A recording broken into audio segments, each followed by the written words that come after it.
السلام علیکم، کیسے ہیں آپ صاحب؟ آپ سب ٹھیک ٹھاک ہوں گے۔ آج ایک اور ناول سٹارٹ کرنے جا رہی ہوں، اور ناول ریچھ شاہ کا ہے۔ آپ سب کو ریچھ شاہ کے ناول پسند ہے، تو میں نے سوچا چلیں یہی پڑھنا سٹارٹ کرتے ہیں۔ چلیں شروع کرتے ہیں اور دیکھتے ہیں کہ ناول کیسا ہوگا۔ آپ لوگ بھی بتائیے گا۔ یہاں رات کا سناٹا نہیں، چیخوں کا شور تھا۔ وقت جیسے رک سا گیا تھا یا پھر تیزی سے بھاگنے لگا تھا، کسی کے قدموں کے ساتھ، کسی کی چیخوں کے ساتھ، کسی کی آخری سانسوں کے ساتھ۔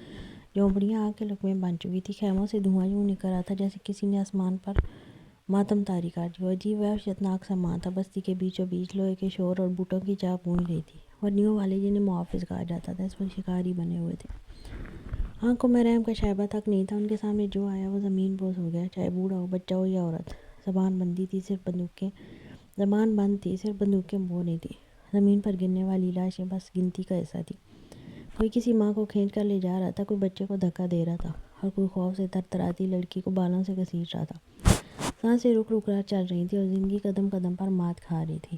جہاں کچھ لمحے پہلے بچوں کی ہنسی گونجتی تھی، اب صرف آگ کے شعلے ناچ رہے تھے۔ کچھ لوگ زمین سے چمٹے پڑے تھے، کچھ اندھیرے میں چھپنے کی ناکام کوشش کر رہے تھے، کوئی اپنے جلے ہوئے گھر کو آخری بار دیکھ رہا تھا، کوئی لٹتی عزت پر نظریں بند کر کے زندہ رہنے کی بد دعا مانگ رہا تھا، اور وہ جو زندہ پکڑے گئے تھے وہ شاید مرنے والوں سے بدتر حال میں تھے۔ انہیں گاڑیوں میں ٹھونس کر لے جایا جا رہا تھا جیسے وہ انسان نہیں، کسی جرم کی گواہی دینے والے گناہوں۔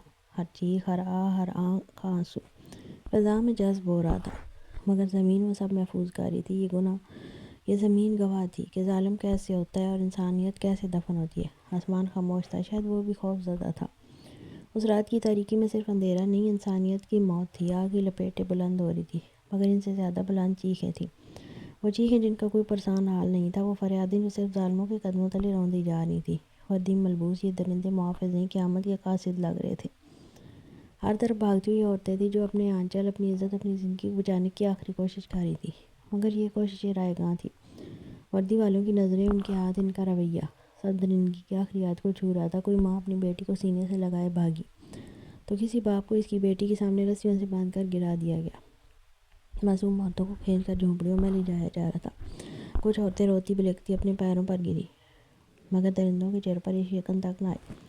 وہ محافظ نہ تھے، وہ مجرموں سے بدتر تھے۔ کسی کے شوہر کو زندہ جلا دیا گیا، اور اس کی بیوی کو جلتے وجود کے سامنے ننگی بے بسی کا تماشا بنایا گیا۔ کوئی بھائی بہن کی عصمت کو اپنی آنکھوں سے روتے ہوئے دیکھ کر سانسیں توڑ بیٹھا۔ چیخوں کا شور، آگ کے شعلے، گولیوں کی تڑتڑاہٹ اور ٹوٹتے وجودوں کی بے آوازی، سب مل کر ایک ایسا ہولناک سماں بنا رہے تھے کہ خود وقت بھی رک کر لرزنے لگا تھا۔ یہ رات ایک بستی کی بربادی نہیں بلکہ انسانیت کی قبر تھی، اور ان درندوں کے چہرے وردی کے پردوں میں چھپے رہ گئے، مگر زمین نے سب کچھ دیکھ لیا تھا۔ وہ ایک دم سے ہڑبڑا کر اٹھ بیٹھا، سانسیں تیز تیز چل رہی تھی، دل اتنی تیزی سے دھڑک رہا تھا جیسے کوئی اندر سے اسے دبا کر رکھنا چاہ رہا ہو۔ وہ بیٹھ سے اٹھتا پہاڑ کی چٹان کی طرف دیکھ رہا تھا، مگر اس کی نظریں کہیں اور تھیں۔ اس کی آنکھوں میں بس ایک ہی تصویر گھوم رہی تھی، وہ سب کچھ جو اس نے اپنی آنکھوں سے دیکھا تھا۔ یہ خواب تھا، یہ سب کچھ صرف خواب تھا۔ اس نے خود کو یقین دلانے کی کوشش کی، مگر اندر کا غصہ اس پر غالب آ گیا۔ وہ پہاڑ کے داخلی کنارے کے قریب جا کر ہاتھوں سے اپنے چہرے کو رگڑنے لگا، جیسے خواب کی بھیانک یادوں کو جھٹکنا چاہ رہا ہو، مگر وہ نہیں جھٹک سکا۔ خواب میں دیکھے گئے مناظر کی شدت اس کے اندر تک محسوس ہو رہی تھی۔ وہ ان چہروں کو نہیں بھلا پا رہا تھا، وہ چیخیں، وہ بے بس عورتیں، وہ جلتے ہوئے جسم، سب کچھ ابھی تک اس کے ذہن میں گونج رہا تھا۔ کیوں میں کچھ نہیں کر سکا؟ اس کا دل غصے سے بھر گیا۔ اس نے کرسی پر رکھے گلاس کو ایک جھٹکے سے پھینک دیا، اور پھر ایک گہری سانس لے کر خود کو قابو کرنے کی کوشش کی۔ یہ سب کچھ کبھی دوبارہ نہیں ہوگا، اس نے خود سے وعدہ کیا، مگر غصہ ابھی تک اس کے اندر تھا، جیسے ایک جنون کی طرح بے قابو۔ وہ چہل قدمی کرنے لگا، اس کا دماغ وہی اندھیرا، وہی خوفناک منظر دہرا رہا تھا۔ اس کی رگوں میں غصہ ابلنے لگا، اور اب یہ غصہ آسانی سے ختم نہیں ہونے والا تھا۔ وہ ایک جھٹکے سے اس پتھریلے پہاڑ سے نیچے اترنے لگا۔ وہ پتھریلے پہاڑوں کی بلند چوٹیوں سے اتر رہا تھا، جیسے غصے اور درد کا طوفان اس کے جسم میں جنم لے رہا ہو۔ اس کے قدموں کی دھڑکیں سخت زمین پر گونج رہی تھی، اور وہ ایک لمحے کی دیر کیے بغیر نیچے پہنچا۔ زمین پر قدم رگڑتے ہوئے اس نے ایک لمحے کو بھی آرام نہیں کیا، جیسے غصہ اس کے جسم کی ہر نس میں دوڑا ہو، اور وہ جانتا تھا یہ غصہ کس طرح سے قابو میں آئے گا۔ وہ نیچے اتر کر ایک خفیہ رستے کی طرف آیا، اور پھر جیسے ہر چیز نظر انداز کرتے اسے اپنا غصہ برسانا شروع کر دیا۔ وہ پاگلوں کی طرح پتھروں پر مکے مار رہا تھا، اور ہر مکہ زمین میں ایک زوردار آواز کے ساتھ ٹکرا کر گونج رہا تھا، جیسے وہ اس سنگین منظر کو پھر سے زندہ کرنا چاہ رہا ہو جو 18 سال پہلے اس کی آنکھوں کے سامنے ہوا تھا۔ اس کی سانسیں بے قابو تھی، ہر سانس میں شدید غصہ اور پاگل پن تھا۔ ماتھے پر پسینہ چمک رہا تھا، اس کی رگیں تنی ہوئی تھی جیسے وہ اپنے اندر کی وحشت کو زمین پر اتار ہو۔ اس کے ہاتھوں کے پٹے پھول چکے تھے، گلے کی نیلی رگیں ہر بار مکے پر واضح طور پر ابھرتی تھی۔ اس کا چٹانی سینہ بری طرح سے اٹھ رہا تھا اور سبز آنکھوں میں وہی خونخوار جنون تھا۔ ان پتھروں پر مکے مارتے ہوئے اس کی نظریں غصے سے چمک رہی تھیں، جیسے وہ کوئی پتھر نہیں بلکہ اس کے دشمن ہو۔ اس کا پورا جسم لرز رہا تھا، جیسے وہ غصے میں کسی کو روند کر رکھ دینا چاہ رہا ہو۔ اس لمحے اس کا ذہن 18 سال پہلے کے منظر میں گم تھا، جہاں وہ بے بس ہو کر صرف تماشا دیکھ رہا تھا۔ وہ منظر، وہ خون، وہ درد، اس کے اندر جو غصہ تھا وہ ایک طوفان بن کر ابل رہا تھا۔ ہر مکہ جو اس نے مارا، اس میں وہ بے بسی، وہ پاگل پن اور وہ درد تھا جو اس نے اس دن محسوس کیا جب وہ کچھ نہ کر سکا۔ وہ اپنے جنون میں پتھروں کو توڑتا گیا اور ہر ضرب کے ساتھ اس کا جسم، اس کا دماغ، اس کا دل بکھرتا جا رہا تھا، جیسے وہ اپنے آپ کو تباہ کرنے کے لیے خود کو آگ میں جھونک رہا ہو۔ اس کا غصہ بے قابو ہو گیا، ہر مکے، ہر شدت میں جیسے وہ اپنے اندر کے طوفان کو باہر نکال رہا تھا۔ اس کا جسم، اس کی رگیں، اس کی سانسیں، سب کچھ اس طاقت کی شدت کو ظاہر کر رہی تھی۔ اس کے ہاتھوں میں ایک جنون تھا اور وہ ہر ضرب کے ساتھ اس جنون اور زیادہ شدت سے برسا رہا تھا۔ وہ اس وقت تک رکنا نہیں چاہتا تھا جب تک اس کے جسم کی تھکان، اس کا غصہ اور اس کا پاگل پن سب کچھ اس کی رگوں سے باہر نہ نکل جائے۔ وہ بس اس جگہ پر کھڑا تھا جہاں اس نے پتھروں کو چیر کر اپنے اندر کی وحشت کو باہر نکالنا تھا۔ اس کا بدن پسینے سے شرابور تھا، لیکن اس کی آنکھوں میں خونخوار جنون تھا جو ایک ہی لمحے میں کچھ بھی تباہ کر سکتا تھا۔ وہ جیسے اس وقت پاگل ہو رہا تھا جب دور سے کسی کی آواز سنائی دی، سردار، سردار! دور سے ایک لڑکا بھاگتا ہوا اس کے پاس آ رکا۔ اس کی سانسیں پھولی ہوئی تھیں، وہ تیزی سے سردار کی طرف دوڑ رہا تھا۔ سردار، سردار! بابی کا تایا پھر سے پاگل ہو گیا۔ اب کی بار کسی حوالدار کو لایا، نکاح پڑھوانے۔ وہ ہامتے ہوئے بولا، اس کی آواز میں گھبرائی ہوئی خطرگوشی تھی۔ لیکن جیسے ہی وہ جملہ مکمل ہوا، سردار کا پورا جسم یکدم بدل گیا۔ جیسے ہی اس کے کانوں کو لفظ پہنچے، اس کا غصہ اچانک سکون میں بدل گیا، لبوں پر ہلکی سی مسکراہٹ بکھر گئی اور وہ مسکراتا ہوا بے حد دلکش لگتا تھا۔ اس خبر کے ساتھ جیسے اس کا غصہ کسی تیز آندھی کی طرح بس لمحوں میں غائب ہو چکا تھا۔ سردار کا جسم اب بھی پسینے سے شرابور تھا، اس کے سینے پر پسینے کی بوندیں چمک رہی تھیں جو سورج کی روشنی میں جھلک رہی تھیں۔ اس کا مضبوط توانا جسم، جس میں پٹھے اور طاقت نمایاں تھی، اور سکس پیکس اب بھی واضح طور پر اس کے جسم پر ابھر رہے تھے، جیسے پتھر کی چٹانوں کے نیچے سے نکل کر ایک مضبوط اور بے قابو وجود کی شکل میں تبدیل ہو گیا ہو۔ وہ مسکراہٹ جو اس کے لبوں پر تھی، اس کے اندر کی شدت اور طاقت کو چھپاتی نہیں تھی بلکہ اور زیادہ نمایاں کر دیتی تھی۔ اس کے جسم کا ہر حصہ، ہر پٹھا، ہر عضلہ جیسے کسی جنگجو کی نشانی ہو، اور جب وہ اس مسکراہٹ کے ساتھ آگے بڑھتا، اس کا پورا وجود ایک چٹان کی مانند محسوس ہوتا تھا جس پر کئی سالوں کی محنت اور طاقت کی گواہی دی جا رہی تھی۔ وہ اپنے دلکش مسکراہٹ کے ساتھ جمرو کی طرف بڑھا۔ اس کی آنکھوں میں عجیب چمک تھی اور آواز میں دلکشی کی گونج۔ جمرو یار، تجھے ایک بات بتاؤں؟ جمرو نے چون کر اس کی طرف دیکھا۔ یلغار ایک جھٹکے سے اسے پکڑ کر قریب کر چکا تھا۔ اس کے فولادی ہاتھوں نے جمرو کے کندھے پر زور سے گرفت جمائی جس سے وہ ہلکا سا جھک گیا۔ اس کے نازک وجود پر سردار کے ہاتھ کی گرفت ایسی تھی جیسے چٹان کسی پھول کو دبائے کھڑی ہو۔ ہاں سردار، بولو نا۔ اپنے چہرے کے تاثرات بدلتے ہوئے بڑی مشکل سے مسکرا کر کہنے لگا، تجھے پتہ ہے یہ فضل دین ابھی تک زندہ کیوں ہے؟ اس نے جواب دینے کے بجائے سوال کیا۔ جمرو نے وہ مشکل سر ہلایا۔ جانتا ہوں سردار، کیونکہ وہ بابی کا تایا ہے، اس لیے۔ وہ کسی طوطے کی طرح بولا تو یلغار کے لبوں پر قاتل مسکراہٹ کی چمک لے رہی۔ لعنت ہے ایسے تائے پر، لیکن وہ زندہ اس لیے ہے کیونکہ سردار یلغار اپنے دن رات کی محنت کی کمائی ناچنے والیوں پر لٹانا نہیں چاہتا۔ اس نے جمرو کے چہرے پر نظریں جماتے ہوئے ہنستے ہوئے کہا، ویسے بھی وہ میرے سونے مکھڑے کا تایا ہے، میری بارات پر ناچنے کا تو حق بنتا ہے اس کا، میں یہ حق اس سے کیسے چھین لوں؟ وہ آنکھوں میں معصومیت لیے بولا تو جمرو تو جیسے دیوانہ ہو گیا۔ واہ سردار، کتنا بڑا دل ہے تمہارا! اس نے دونوں ہاتھ سردار کے قدموں کی طرف جھکاتے ہوئے کہا۔ شبِ سے اس انداز پر سردار دلدار یلغار کا بے باک قہقہہ ان پتھریلی چٹانوں میں گونج کر واپس آیا۔ فضا میں ایک عجیب، سنجیدہ مگر مزاحیہ سکوت چھا گیا۔ پہاڑ گواہ تھے کہ دلدار یلغار کے قہقہے بھی خنجر جیسے تھے اور اس کی نرمی بھی پہاڑوں جیسی سخت دلوں کو ہلا دیتی تھی۔ جلدی جلدی نکاح پڑھاؤ اس چوری کا، اس بار کوئی گڑبڑ نہیں ہونی چاہیے، بس ایک بار اس مصیبت سے جان چھوٹے، پھر میں اپنی بیٹیوں کے نصیب پر غور کروں گا۔ تایا اب بے چینی کے عالم میں کبھی ادھر کبھی ادھر دوڑ رہے تھے۔ ان کے سینے سے پسینے سے بھیگا سفید کرتا چمٹ چکا تھا، گرمی تھی یا اندر کا خوف کچھ کہہ نہیں سکتے، لیکن ان کی آنکھوں میں پریشانی صاف جھلک رہی تھی۔ دوسرا مہینہ ختم ہونے کا تھا اور سورج کی تپش جیسے جون کے عروج کو چھو رہی تھی۔ وہ دل ہی دل میں دعائیں مانگ رہے تھے کہ بس یہ دن خیر سے گزر جائے، یہ آفت کسی طرح سے سر سے اتر جائے، پھر وہ اپنی بیٹیوں کی زندگی سنوارنے پر توجہ دیں گے۔ لیکن دعام تو ان کے سر پر سوار ایسا عذاب بن چکی تھی جو نہ نگلا جا رہا تھا نہ اگلا۔ آج اس کی تیسری بار بارات آنے والی تھی۔ پچھلی دو براتیں تو ایسے اٹھ گئیں جیسے زمین نگل گئی ہو یا آسمان۔ اب کی بار بارات آنے کی خبر بھی راز رکھی گئی تھی، کہیں پھر کوئی حادثہ نہ ہو جائے۔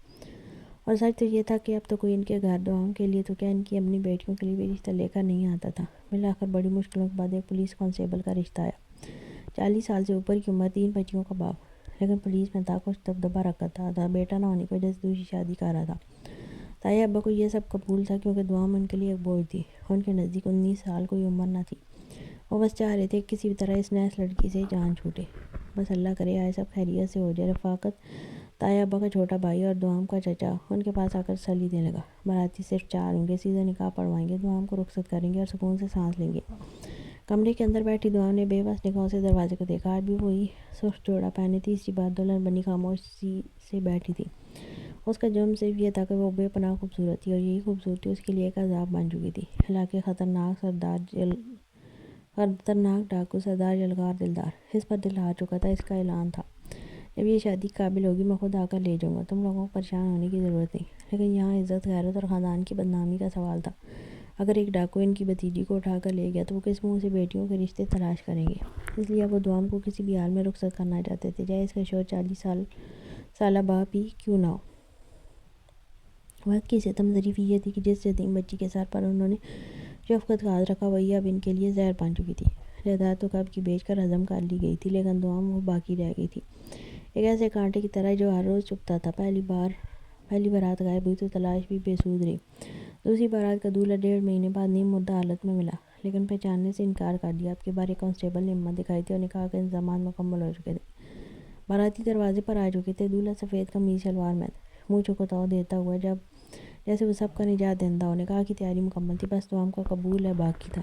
دوام نے سر اٹھا کر ایک نظر اس اجنبی کو دیکھا، پھر دھیرے سے لب ہلانے ہی لگی تھی کہ اچانک باہر گولیوں کی آواز گونجی، اور اس کے فوراً بعد گھوڑوں کے ٹاپوں کی دہشتناک دمک۔ دوام کے پورے وجود میں لرزہ دوڑ گیا۔ گولیاں تو شاید کسی اور کے لیے ہوں، لیکن گھوڑے کی آواز، وہ تو سیدھی اس کی روح میں گھستی تھی۔ کانوں پر ہاتھ رکھے وہ سسک اٹھی۔ عورتوں کی چیخیں بلند ہو گئی، نکاح رکے، اور ایک بار پھر قیامت نے دہلیز پر دستک دے دی۔ ہر طرف خاموشی چھا چکی تھی، گولیاں چلنے کی آواز اب رک چکی تھی۔ جب وہ وہیں زمین پر بیٹھی تھی، وہ ایک بے بس خوف سے کانپتی ہوئی دلہن تھی، بری طرح سہمی ہوئی، کانوں پر ہاتھ رکھے زمین پر گٹھلی بنے یوں سمٹی تھی جیسے خود کو نظروں سے چھپانا چاہتی ہو۔ اس کے نازک کندھے خوف سے مسلسل لرز رہے تھے، سانپ سے بے ربط دھڑکن جیسے سینے کو چیر کر باہر آ جائیں گی۔ اس کے چہرے پر نہ کوئی میک اپ تھا، نہ زرق برق زیورات کی چمک، صرف ایک پرانا بار بار پہنا ہوا سرخ جوڑا جو اسے تیسری بار دلہن کے لباس میں ڈھالا تھا۔ اس کی پیشانی سے بہتا پسینہ شفاف بوندوں کی صورت میں چہرے کو تر کر رہا تھا۔ اس کا نکھرا ہوا دودھ جیسا گورا رنگ اب پیلا پڑ چکا تھا، لیکن پھر بھی اس کی فطری خوبصورتی چھپائے نہ چکی۔ وہ محض 19 سال کی کم عمر سی لڑکی، لیکن اس میں ایسی بے مثال کہ جیسے قدرت نے اپنے ہاتھوں سے تراشا ہو۔ اس کے چہرے پر بچپن کی معصومیت اور جوانی کی پہلی کرن ایک ساتھ جگمگا رہی تھی۔ لمبی گھنی پلکوں تلے لرزتی آنکھیں جو گھبراہٹ میں بند تھیں، لیکن ان کے گرد سیاہ گھیرے اس کی نیند کی قربانیوں کو پتہ دے رہے تھے۔ صاف لگ رہا تھا وہ کئی راتوں سے اس سے جاگ رہی ہے۔ آنکھوں کے کنارے بتا رہے تھے کہ آنسو ایک لمحے کے لیے بس آنکھوں سے خشک نہ ہوئے تھے۔ اس کی ناک میں باریک سی چاندی کی بالی تھی جو اس کے حسن کو 4 چاند لگاتی تھی۔ ہونٹ بغیر کسی لپسٹک کے، لیکن گلابی، نرم اور تھرتھراتے ہوئے۔ ٹھوڑی پر وہ تل جو اس کے چہرے کو ایک انوکھی کشش دیتا تھا۔ اس کے بال کالے، ریشمی اور لمبے، اتنے کہ پشت پر لہراتے ہوئے کسی پرانے افسانے کی شہزادی کا گمان دیتے۔ وہ کوئی بناؤ سنگار کیے بغیر اپنی فطری بناوٹ میں بھی اتنی دلکش تھی کہ وقت ٹھہر جائے اور سانسیں رک جائیں۔ لیکن آج اس دلہن کی آنکھوں میں خوابوں کے جگنو نہیں بلکہ دہشت کی سیاہی تھی۔ آج وہ حسین نہیں بے بس تھی، آج وہ شہزادی نہیں منحوس تھی، اور وہ 3 سال سے منحوس ہی تھی۔ وہ واقعہ بھولنے والا بھی کہاں تھا؟ ابھی تو صرف 3 سال ہی گزرے تھے جب وہ باراتیوں کے ہمراہ ایک گاؤں سے دوسرے گاؤں جا رہے تھے۔ خوشی، ہنسی مذاق، گانوں کی گونج اور باراتی جوش سے لبریز تھے، لیکن خوشی کی وہ ساتیں چند لمحوں میں قیامت میں بدل گئی۔ بس ایک سنسان سڑک پر رواں دواں تھی، جب اچانک ان کی بس کے آگے ایک شخص سڑک پر لیٹا ہوا دکھائی دیا۔ سب نے یہی سمجھا کوئی حادثہ ہو گیا۔ ڈرائیور نے بس روکی اور باہر نکل کر اس شخص کے قریب جانے ہی والا تھا کہ اچانک جیسے آسمان پھٹ گیا۔ درجنوں مسلح افراد چاروں طرف سے بس میں داخل ہو گئے۔ خوفناک شور، عورتوں کی چیخیں، بچوں کی سسیاں اور مردوں کی گھبراہٹ، سب کچھ ایک لمحے میں بدل گیا۔ دوام اس وقت بس کی آخری سیٹ پر تایا کی بیٹی رباب کے ساتھ بیٹھی تھی۔ نیند اس کی پلکوں پر ڈیرے ڈال چکی تھی، لیکن اچانک گھوڑوں کی ٹاپوں اور بندوقوں کی کھچا کھچ نے نیند کو ایسے اڑایا کہ آنکھیں وحشت سے پھیل گئیں۔ بس کے باہر بھی ہلچل تھی اور پیچھے آنے والی دوسری بس میں بھی براتی تھی۔ ڈاکٹروں عورتوں سے ان کے زیورات پوچھنے لگے اور مردوں سے والٹ، گھڑیاں، موبائل سب چھین لیے۔ کوئی چیخ رہا تھا، کوئی بچوں کو سینے سے لگائے تھار تھار کانپ رہا تھا۔ اس لمحے جیسے وقت بھی سہم گیا تھا۔ دوام کے قریب بھی ایک شخص آیا، لمبی بندوق اس کے شانے پر رکھی، آنکھوں میں سر شعلے۔ اس نے دوام کو گھورا۔ دوام نے نفی مسائل لاتے ہوئے کانپتی آواز میں کہا، میرے پاس کچھ بھی نہیں ہے۔ وہ شخص اسے محض ایک ڈری سہمی بچی سمجھ کر نظر انداز کر گیا، لیکن رباب کے کان سے اس نے سونے کی بالیاں نکال لی تھی۔ رباب سے سک رہی تھی اور دوام کو چھوٹی سی روح سہم کر گویا ساکت ہو گئی تھی۔ سردار خالی پر آتی ہیں، ان کے پاس تو کچھ خاص ملا ہی نہیں، 10 لاکھ کا بھی مال نہیں نکلا۔ بس کے باہر کسی کی مایوس سی آواز گونجی، یہ بے غیرتوں نے مال چھپا رکھا ہے، نکالو۔ ایک کرخ گمبھیر آواز ابھری جو نہ صرف اس کی سماعت پر بلکہ رگوں پہ احمد لرزہ سے دوڑا گئی، سرکاری ملازم کے برات ہے، خالی تھوڑی نہ ہوگی۔ عورتوں کے بیگ چیک کرو، کم از کم 30 لاکھ کا مال نکلوانا ہے اس برات سے۔ رباب اس کے پہلو میں رو رہی تھی اور دوام کا سارا جسم لرز رہا تھا، جیسے روح جسم میں قید ہو کر تڑپ رہی ہو۔ بس کے چاروں طرف دہشت کا راز تھا۔ ان مسلح ڈاکیوں کے چہرے پر کپڑے بندھے ہوئے تھے، کپڑوں کے رنگ ایک جیسے چمکتے، ہتھیار بلٹوں میں اٹکے ہوئے، اور گھوڑے کی مسلسل ٹاپوں کی آواز خوف کی موسیقی بجا رہی تھی۔ بس کے باہر ایک گھوڑا مسلسل چکر لگا رہا تھا، اس پر بیٹھا سوار باقیوں سے مختلف تھا۔ باقی اسے سردار کہہ رہے تھے۔ وہ خاموش، گمبھیر، مگر سب سے زیادہ خطرناک تھا۔ اچانک ایک عورت کے ہاتھ سے موبائل چھین لیا گیا جو پولیس کو کال کرنے ہی والی تھی۔ ارے ماتا جی، جان کیوں گنوا رہی ہو؟ یہ پولیس والے تو ہمارے ہی دلال ہیں، 10% کمیشن کھاتے ہیں، آئیں گے نہیں؟ وہ ہنسا، موبائل کی اسکرین بند کی اور اسے اپنے ایک ساتھی کی طرف بڑھا دیا، لیکن جیسے ہی اس کی نظر اسکرین کے پیچھے موجود دوام پر پڑی، وہ لمحے بھر کو رک گیا۔ دوام کی آنکھوں میں خوف تھا، جسم جیسے پتھر کا ہو گیا، اور سردار اس کی سرخ انگار آنکھیں جیسے دوام کی روح میں اتر گئیں۔ دوام ایک دل دہلا دینے والی چیخ مار کر رباب کے پیچھے چھپنے کی کوشش کرنے لگی۔ منڈا بولا، سائیں ڈر گیا کاکے۔ اچانک سردار کے لہجے میں عجیب سی نرمی اتر آئی، چہرے سے کپڑا ہٹاؤ، سونیو، دیدار تو کرنے دو، آنکھیں تو غضب کی پائی ہیں۔ وہ کھڑکی کے قریب آ کر ذرا جھکا، جیسے اس معصوم چہرے کو مزید قریب سے دیکھنا چاہتا ہو۔ دوام لرزتی کانپتی رباب کے وجود میں چھپنے لگی۔ بچی ہے ڈاکو جی، بچی ہے۔ براتیوں میں سے ایک مرد نے ہمت کر کے کچھ کہا۔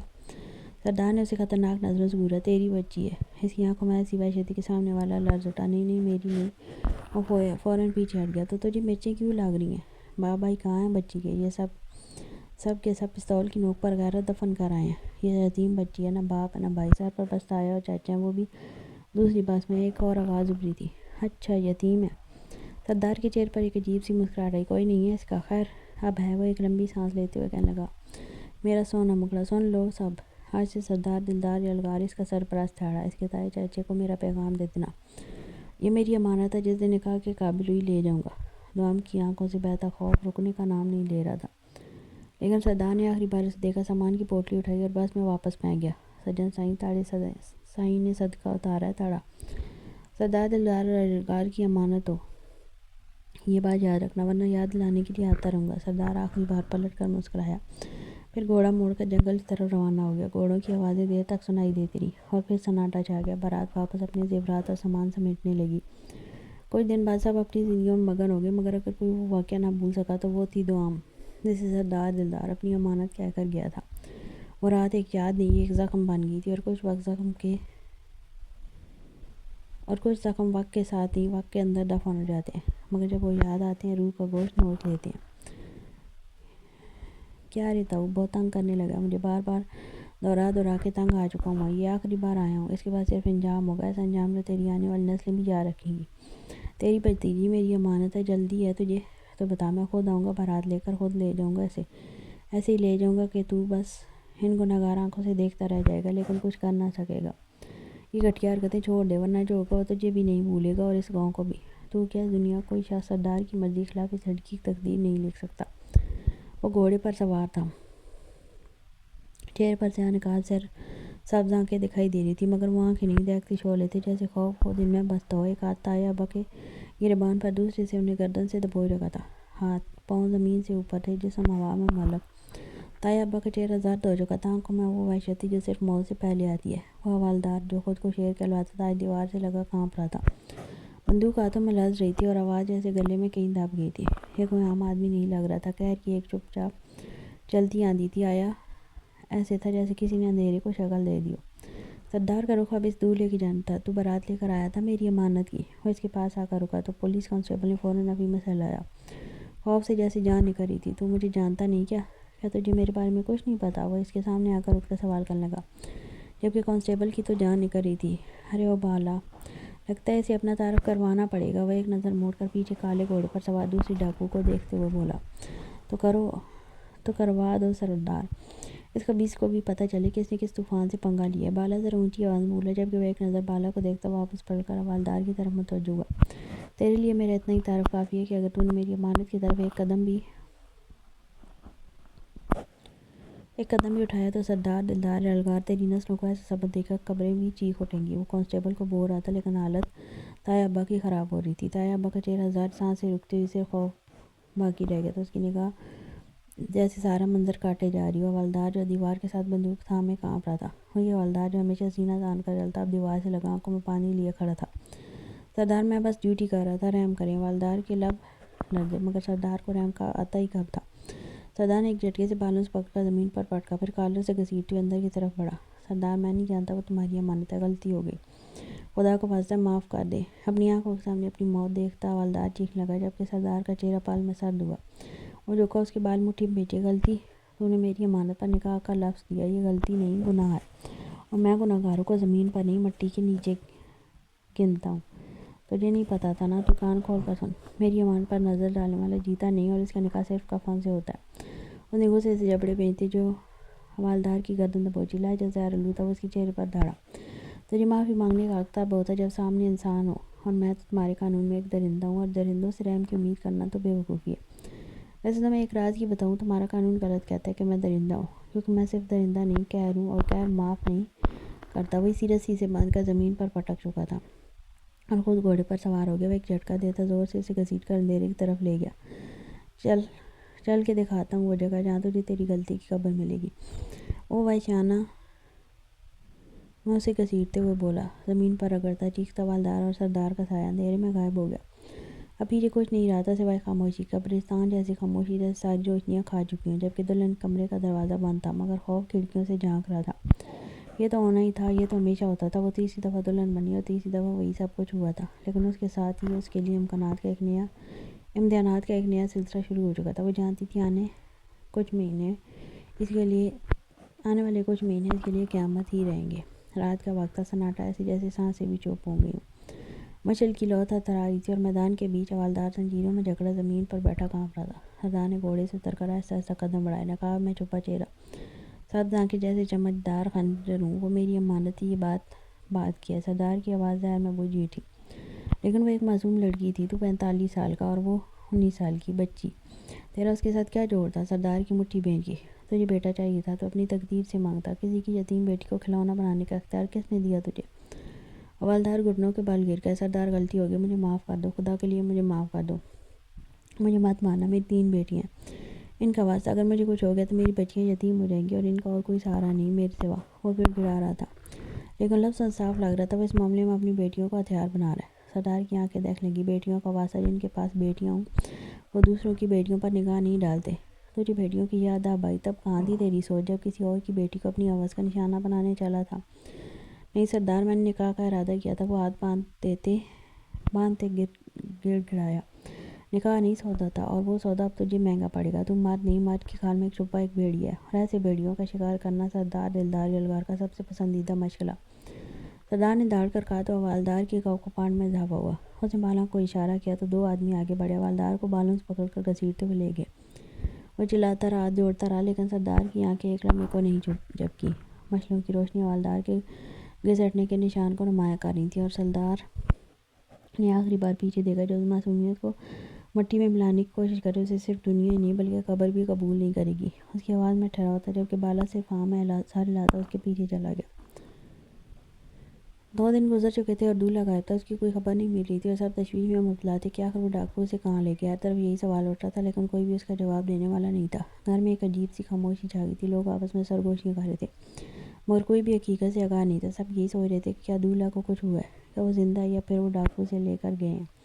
ہر طرف غم کی لہر دوڑ رہی تھی۔ تایا ابو گھر سے باہر نہیں نکل رہے تھے، ان کی حالت خراب تھی اور گردن میں شدید درد تھا۔ سردار نے انہیں گردن سے پکڑ کر اوپر اٹھایا تھا، جس کی وجہ سے ان کی گردن میں موچ آ گئی تھی۔ وہ تکلیف میں تھے، لیکن ان کی حالت اور زیادہ خراب ہو چکی تھی۔ چچا کی نگاہیں کچھ عجیب تھیں، وہ دوام کو ایسے دیکھ رہے تھے جیسے اس ساری پریشانی کی ذمہ دار وہ۔ ان کی آنکھوں میں نفرت اور غصہ تھا، اور وہ خاموشی سے دوام کو گھورے جا رہے تھے۔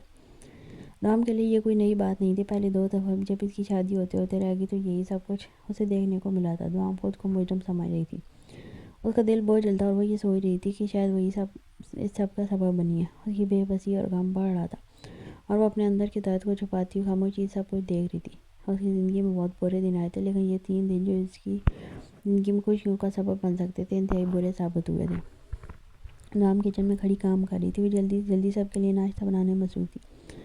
یہ کوئی نئی بات نہیں تھی اس کے لیے، وہ بچپن سے یہی سب کرتی آئی تھی۔ گھر کے باقی بیٹیاں مہارانیاں اور راجکماریاں تھیں، اس گھر کے سارے کام صرف اسی پر فرض تھے۔ باقی سب کے سروں پر باپ کا سایہ تھا، مجال تھی کوئی اونچی آواز میں بھی ان کے سامنے بات کر پاتا، بس اسی لیے تو وہ یتیم تھی جو خاموش یہ سب کچھ کرتی تھی۔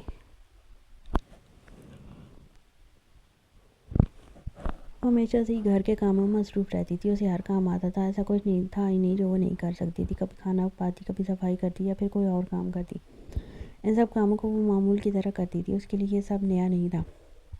اس کی صبح 1000 کاموں سے ہوتی تھی اور رات ہوتے ہوتے کوئی نہ کوئی کام رہ جاتا تھا۔ ایسا نہیں تھا اس کی چاچی تائی لوگ بہت زیادہ ظالم تھے یا پھر اس پر ظلموں کے پہاڑ ہوتے تھے، نہیں، اس کے تایا چچا نے کبھی کسی کو اس پر ہاتھ نہیں اٹھانے دیا تھا۔ ہاں، زبان کے زور تو ہر کوئی دکھاتا تھا۔ تایا فضل دین کے 3 بچے تھے، بیٹا 7ویں جماعت میں پڑھتا۔ جب ایک روز اسکول سے واپسی پر ایک حادثے سے اسے ماں باپ کی دعاؤں سے، زندگی کی رونق سے ہمیشہ کے لیے جدا کر دیا۔ 2 بیٹیاں تھیں جو ان کی آنکھوں کا نور تھی، جان سے بھی زیادہ عزیز۔ چاچا رفاقت کی بھی 2 ہی بیٹیاں تھیں، بیٹے کی نعمت اللہ نے دی ہی نہیں۔ تینوں بھائیوں کا گھر بیٹے نہ تھے، مگر کبھی کسی نے شکوہ نہ کیا، نہ کسی ماتھے پر مایوسی کی لکیریں تھیں۔ بیٹیوں کو لے کر جیتے تھے، ہنستے تھے، شکر کرتے تھے، کہیں دل کے کونے میں خوش فہمی پال رکھی تھی کہ یتیم بھتیجی کو پالا تو اللہ ضرور راستے کھولے گا، یہ سمجھے بغیر کہ صرف سر پر ہاتھ رکھنے سے تقدیریں نہیں بدلتی۔ اپنی بیٹی اور بھائی کی بیٹی میں فرق نہ کرنے کا دعویٰ بس دعویٰ ہی رہا۔ چاچا کی بیٹی صفا اگر کہتی تھی کام کرنے کا دل نہیں کر رہا تو کوئی دوبارہ کہنے کی جرات نہ کرتا، اور یہ آن دوام شدید تکلیف جوڑ کر کام کرتی۔ اسے معلوم تھا یہ لوگ اس کے ماں باپ نہیں، اس کے نخرے اٹھانے والا باپ تو برسوں پہلے مٹی تلے سو چکا تھا۔ شروع میں احساس کمتری نے گھیر رکھا تھا، لیکن وقت نے سکھا دیا کہ تایا چاچا کبھی باپ نہیں ہو سکتے، اور جب یہ بات دل میں اتر جائے کہ تم یتیم ہو تو نادانی سے سمجھداری تک کا سفر خاموش، طویل اور اذیت ناک ہوتا ہے، لیکن گزر ہی جاتا ہے، بس پتہ نہیں چلتا۔ اور پھر باقی کمی تائی اور چاچی کی زبان پوری کر دیتی ہے۔ آج وہ ناشتہ بنا رہی تھی جب تائی اور چاچی اس کے پاس آئیں۔ دونوں کی نظریں اس پر جمی تھیں اور وہ آپس میں سرگوشیاں کرنے لگی، ایسی کون سی خوبصورتی ٹپک رہی ہے جو وہ ڈاکو مار مٹائے۔ تائی نے تانے مارنے شروع کیے تو چاچی بھی ساتھ جڑ کر کھڑی ہو گئی تھی، جبکہ وہ خاموشی سے کام کر رہی تھی۔ مجھے تو کچھ سمجھ نہیں آتا، بس گوری چمڑی ہے، اسی پر مرتا ہوگا۔ چاچی نے بھی تائی تھی۔ رام کے دل میں ایک گہری گہرائی تھی، لیکن ان الفاظ نے اس کی دنیا میں ایک اور دکھ کا اضافہ کیا۔ اس نے سر جھکایا اور کام میں مصروف ہو گئی، جیسے یہ سب سن کر بھی اسے کچھ فرق نہ پڑا ہو۔ دیکھو امیتا، مجھے لگتا ہے کہیں نہ کہیں غلطی ہماری لڑکی کی بھی ہے۔ ایسا بھی کیا سحر ہے اس میں کہ وہ ڈاکو اس پر مار مٹا، کچھ نہ کچھ تو اس نے بھی کیا ہی ہوگا۔ وہ ناشتے کی ٹرے تھامے کچن کے دروازے سے نکلی تھی کہ تائی جمیلہ کی آواز اس کے کانوں سے ٹکرائی۔ جمیلہ تائی کے الفاظ ہمیشہ سے ہی تلخ ہوتے تھے، لیکن چاچی امیدہ ان باتوں میں خوب مزہ لیتی تھی۔ وہ چپ چاپ اپنے قدموں میں ضبط لپیٹے آگے بڑھ گئی۔ یہ کوئی نئی بات نہیں تھی، پچھلے 3 سالوں میں یہ تیسری بار تھا جب اس کی اذیت پر انگلی اٹھائی گئی، اس کی ذات پر انگلی اٹھائی گئی تھی۔ آنے والے 6-7 مہینے یوں ہی گزرنے تھے، الزام سہنے تھے اور چپ چاپ رہنا تھا۔ آنسو پلکوں پر لرز رہے تھے، مگر وہ انہیں بہنے نہیں دینا چاہتی تھی۔ آہستہ سے بیٹھک کا دروازہ کھول کر اندر داخل ہوئی، سامنے رکھی لکڑی کی میز پر ٹرے رکھ دی۔ تایا جو گردن کے دھر سے ڈال صوفے سے ٹیک لگائے بیٹھے تھے، اسے خاموشی سے دیکھ رہے تھے۔ چچا بھی ہاتھ دھو کر واش روم سے نکلے اور وہیں آ گئے۔ پچھلے 2-3 دنوں سے بیٹھک ہی ان کا بسیرا بنی ہوئی تھی۔ گردن پر چوٹ کی وجہ سے ملنے والے آ جا رہے تھے، ذمہ داری چل رہی تھی، مہمان آتے جاتے رہتے ہیں۔ اس کمرے میں خود مت آیا کرو، چاچی یا تائی کو بھیج دیا کرو، ابھی جوان جہاں لڑکے اٹھ کر گئے ہیں، اور تم چلی آئیں ٹرے لے کر۔ جب گھر میں کوئی آیا ہو تو بیٹھک کی طرف آنے کی کوئی ضرورت نہیں، ایک ہی مصیبت سر پر سوار ہے، اسی سے نپٹ لیں تو زندگی آسان ہو جائے گی۔ چچا کے الفاظ سخت تھے، مگر مطلب وہ خوب سمجھ گئی تھی کہ غیر مردوں کے سامنے آنے کی کوئی گنجائش نہیں۔ وہ پہلے ایک بدمزاج کی صورت لگی ہوئی تھی۔ چاچی اور تائی کچن میں مصروف تھی، اس لیے میں آ گئی۔ مجھے نہیں معلوم تھا میں صرف آپ لوگوں کے لیے ناشتہ لے کر آئی ہوں کہ بیٹھک میں کوئی مہمان بیٹھے ہیں۔ اس نے نگاہیں چرا کر جواب دیا اور کمرے سے نکل گئی۔ کچن میں تائی اور چاچی ایک دوسرے کان میں کچھ سرگوشیاں کر رہی تھیں، اسے وہاں جانے کی ہمت نہ ہوئی، چپ چاپ باہر جا کر جھاڑو اٹھایا اور صحن صاف کرنے لگی۔ اب اس کا ارادہ تھا کہ وہ ناشتہ تب کرے گی جب یہ دونوں اپنے کمرے میں جا چکی ہوں گی۔ ویسے بھی یہاں کون تھا جسے اس کی پرواہ تھی، وقت پر کھائے یا نہ کھائے، دیر سے کھائے یا بالکل نہ کھائے، یہ کوئی ایسی ماں تو نہیں تھی جو اس کی بھوک سے بے قرار ہو جاتی۔ تب تک نوالا نہ توڑتی جب تک بیٹی کھا نہ لے۔ کبھی کبھی تو اسے صفا، رباب، سمیرہ اور نوشین کی قسمت پر اشک آتا۔ ایک طرف باپ تھے جو اپنی بیٹیوں پر جاں نچھاور کرتے، اور دوسری طرف مائیں جن کے لہجوں میں ہمیشہ محبت اور فکر اور شفقت گھل جاتی تھی۔ اگر ابھی ان بیٹیوں نے کھانا نہیں کھایا تو مائیں بے چین ہو جاتی۔ اگر کسی چیز کی ضرورت پڑی تو پوری دنیا الٹ دی جاتی ان کی خواہشیں پوری کرنے کو، اور وہ بس ایک یتیم جس کے حق میں کسی نے کبھی سوچنے کی زحمت نہیں کی۔ یتیمی کا درد صرف وہی سمجھ سکتا ہے جو اس تکلیف سے گزرا ہو۔ وہ پہاڑوں کی بلند و بالا چوٹیوں سے گزرتا ہوا سفید گھوڑے پر سوار تھا۔ ہلکی ہلکی بوندا باندی ہو رہی تھی جس نے اس کے جسم کو پوری طرح سے بھگو دیا تھا۔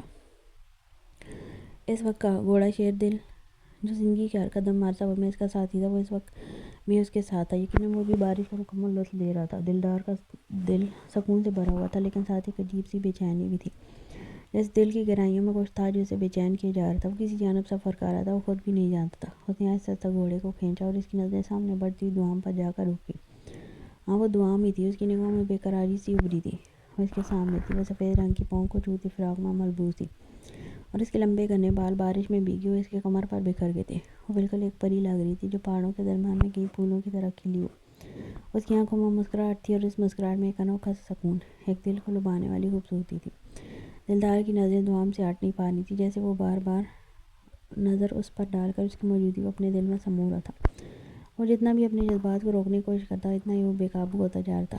میرا سونا مکڑا، سردار صدقے، دلدار صدقے، ایسے نظارے پیش کرو گی تو دل سے تو پہلے ہی تاڑا ہوا، اب میں جان سے بھی جاؤں گا۔ دلدار نے ہنستے ہوئے کہا، لیکن اس کے الفاظ میں گہرا جذب چھپا ہوا تھا۔ دعام کی طرف بڑھتے ہوئے اس کا دل تیز سے دھڑک رہا تھا، جیسے وہ کچھ خاص پانے والا ہو۔ دلدار آہستہ آہستہ گھوڑے سے اتر آیا اور خاموشی سے دعام کی طرف قدم بڑھائے۔ اس کے لبوں پر مسکراہٹ تھی، لیکن دل میں ایک بے چینی تھی جسے وہ چھپانے کی کوشش کر رہا تھا۔ جیسے ہی وہ دعام کے قریب پہنچا، اس نے دعام کا بازو تھام لیا۔ وہ جو گول گول گھوم رہی تھی اسے دیکھ کر کھلکھلائی۔ اس کا لمس جیسے آہستہ آہستہ دعام کے دل کی دھڑکنوں کو سن رہا تھا، اور پھر اس لمحے وہ دعام کو اپنے قریب کھینچ کر اس کی گردن پر بے قابو ہو کر اپنا جان لیوا خواہش سے بھرپور لبوں کا لمس دے رہا تھا۔ دل اس کی مونچھوں کی چبھن پر دعام کے لبوں سے ہلکی سی سسکاری نکلی تھی۔ میرا سجن سونا، وہ اس کی سسکی کو اپنے لبوں سے چن گیا، پھر نرمی سے اس کے گلابی لبوں پر اپنی بے قراری کو چھوڑنے لگا۔ دعام کی آنکھوں میں ایک جھجک اور مسکراہٹ تھی، اور وہ بے نیاز خوبصورت دیکھ رہی تھی، جیسے کوئی معصوم سی گڑیا جس نے ابھی تک محبت کی حقیقت کو سمجھا نہ تھا۔ دلدار نے اپنی گرفت مضبوط کی اور دعام کے جسم کو اپنے اندر سموتے ہوئے اس کے نرم اور نازک جسم کو اپنی طاقت سے جکڑ لیا۔ دلدار کا دل جیسے دعام کی موجودگی میں تھم سا گیا تھا، لیکن اس کی بے چینی، اس کی بے قراری جیسے آہستہ آہستہ اس کی روح میں جذب ہوتی جا رہی تھی۔ وہ اپنے لبوں کی بیتابیاں اس کے وجود پر بھی بکھیرنے لگا تو احساس ہوا وہ نرم سا سراپا اس کی موم میں جگڑتا جا رہا ہے، لیکن وہ چاہنے کے باوجود اپنی گرفت کمزور نہیں کر سکا، جیسے گرفت چھوٹتے ہی وہ چھوٹ جائے گی اس کے ہاتھوں سے۔ وہ دلدار کی محبت تھی، لیکن اسے یہ بھی تو سمجھنا تھا کہ دلدار کوئی عام انسان نہیں، وہ ایک طوفان، اور اس طوفان کا سامنا تو دعام کو کرنا ہی تھا، مرضی سے یا مجبوری سے۔ یہ طوفان تو اس نے تاعمر اپنے نازک وجود پر سہنا تھا۔ دلدار کے لبوں کی بے باک گستاخیاں روح پر تھیں۔ دعام کی سانسیں تیز ہو چکی تھیں، لیکن اس کے باوجود وہ دلدار کے حصار میں محفوظ محسوس کر رہی تھی۔ اس کے جسم کی ہر نس میں ایک نیا احساس جاگ اٹھا تھا۔ دلدار کی آنکھوں میں جو جنون تھا وہ دعام کو بھی محسوس ہو رہا تھا۔ وہ نہیں جانتی تھی کیا ہونے والا ہے، لیکن اس کے دل کی دھڑکن یہ بتا رہی تھی کہ یہ لمحہ اس کی زندگی کا سب سے حسین لمحہ بننے والا ہے۔ اسی دوران دلدار نے دعام کا دوپٹہ جو گردن سے نکل کر زمین کی طرف گر رہا تھا اٹھا کر اس کی نازک کمر کے گرد لپیٹ لیا، اور اسے اپنے مزید قریب کرتے ہوئے خود سے جوڑ لیا۔ اس کی یہ حرکت دعام کے دل کی دھڑکن کو اور تیز کر گئی۔ وہ ایک لمحے کے لیے بے قابو ہو کر دلدار کے سینے میں سمٹ گئی۔ دلدار نے اسے اس قدر محبت اور شدت سے تھام رکھا تھا کہ وہ اس کے معذور قید میں محسوس ہو رہی تھی، جیسے وہ اسے کبھی اپنے سے جدا نہ کرے گا۔ میرا سونا مکڑا، میرا قرار، تمہیں پانے کی چاہ نہ ہوتی تو دلدار کو زندگی سے کوئی سروکار نہیں تھا۔ دلدار کے لبوں سے الفاظ نکلے، اور پھر ایک لمحے کی تاخیر کیے بغیر اس نے دعام کے ہونٹوں پر اپنے ہونٹ رکھ دیے۔ یہ ایک بے حد خاموش لمحہ تھا جس میں دلدار کی بےتابی، محبت اور جذبات کی شدت واضح طور پر ظاہر ہوتی۔ وہ اس کی دھڑکنوں میں شامل ہوتا، اپنے دہکتے لمس کو اس کی سانسوں میں شامل کر رہا تھا۔ دعام کی مسکراہٹ میں ایک سکون تھا جسے وہ مکمل طور پر دلدار کے اثار میں آ چکی ہو۔ وہ بار بار اس کے لبوں کو چومتا، ان کی مٹھاس کو محسوس کر رہا تھا، لیکن یہ کیسی پیاس تھی جو ختم ہی نہیں ہو رہی تھی۔ وہ اس کی رگ رگ میں اپنا عشق اتار دینا چاہتا تھا، لیکن اچانک کسی کی آواز نے اس کے بے تکلف لمحے کو توڑ دیا۔ دلدار کی آنکھیں جھٹکے سے کھل گئیں۔ وہ فوراً سامنے کی طرف دیکھنے لگا، جہاں اس کا بچپن کا دوست بالا کھڑا تھا۔ کھوتیا، تیرا کیا چلا جاتا؟ اگر یہ منحوس شکل مجھے آدھے گھنٹے بعد دکھا دیتا، کوئی نئی صورت ہوتی ہی نہیں جو آج ہی دیکھنی ضروری تھی۔ وہی منحوس شکل ہے جو پچھلے 24-25 سال سے میں دیکھ رہا ہوں۔ دلدار غصے سے اسے گھورتا ہوا بولا، جیسے اس کے خواب کا قتل بالا نے اپنے ہاتھوں سے کر دیا ہو۔ اس کا سین مکڑا، اس کا سونا مایوس کا سجن سائیوں سے دور جا چکا تھا۔ وہ وسوسے میں ڈوبا بستر پر بیٹھا نیچے جھاڑو لگاتے بالا کو تاک رہا تھا۔ سردار اگر تو پہلے بتا دیتا کہ تو بھابھی کا خواب دیکھنے والا تو میں صفائی تھوڑی دیر بعد کر لیتا، لیکن تو نے بتایا ہی نہیں اور مجھے یہ کام ختم کر کے تیرے کپڑے دھونے ہیں۔ بالا نے کندھے اچکاتے ہوئے جیسے ہی اپنی بے گناہی ثابت کرنے کی کوشش کی۔ بھونا بند کرو مجھے، میں نے نقصان سے بچایا ہے تمہیں۔ نقصان؟ سردار نے اسے گھورا تھا۔ ہاں تو میرا کیا ڈر تھا، تو زیادہ خواب دیکھ لیتا تو جذبات میں بہہ جاتا، زیادہ پیار سہ نہیں پاتا تو، پھر کنوارا رہ نہیں پاتا تو۔ اللہ نے مجھے فرشتہ بنا کر بھیجا تیرے کمرے کی صفائی کرنے۔ وہ اور بھی بہت کچھ کہنے لگا جب سردار نے اس کی بکواس کو وہیں ختم کر دیا اور قریب پڑا تکیہ زور سے اس کے منہ پر دے مارا۔ بالا نے تکیہ کھینچ کر کے پیچھے پھینکا اور گہری سوچ میں بول پڑا، ویسے سردار، میں یہ سوچ رہا تھا کہ روز روز بھابھی کے تائے کو بجانے سے بہتر ہے اصل بھابھی کو ہی لے آئیں۔ تم بھی 27 سے اوپر جا چکے ہو اور بھابھی بھی 18 کراس کر چکی ہیں، اب اس سے بہتر وقت اور کیا ہوگا؟ وہ انگلی اٹھا کر گنتی کرنے لگا، پھر رکا۔ دیکھو سردار، مجھے تمہاری بڑی فکر ہے، تمہارے کھانے پینے کی، اٹھنے بیٹھنے کی، پہننے اوڑھنے کی۔ تمہارے چکر میں نے بھی آج تک کسی لڑکی کی طرف نظر نہیں اٹھائی۔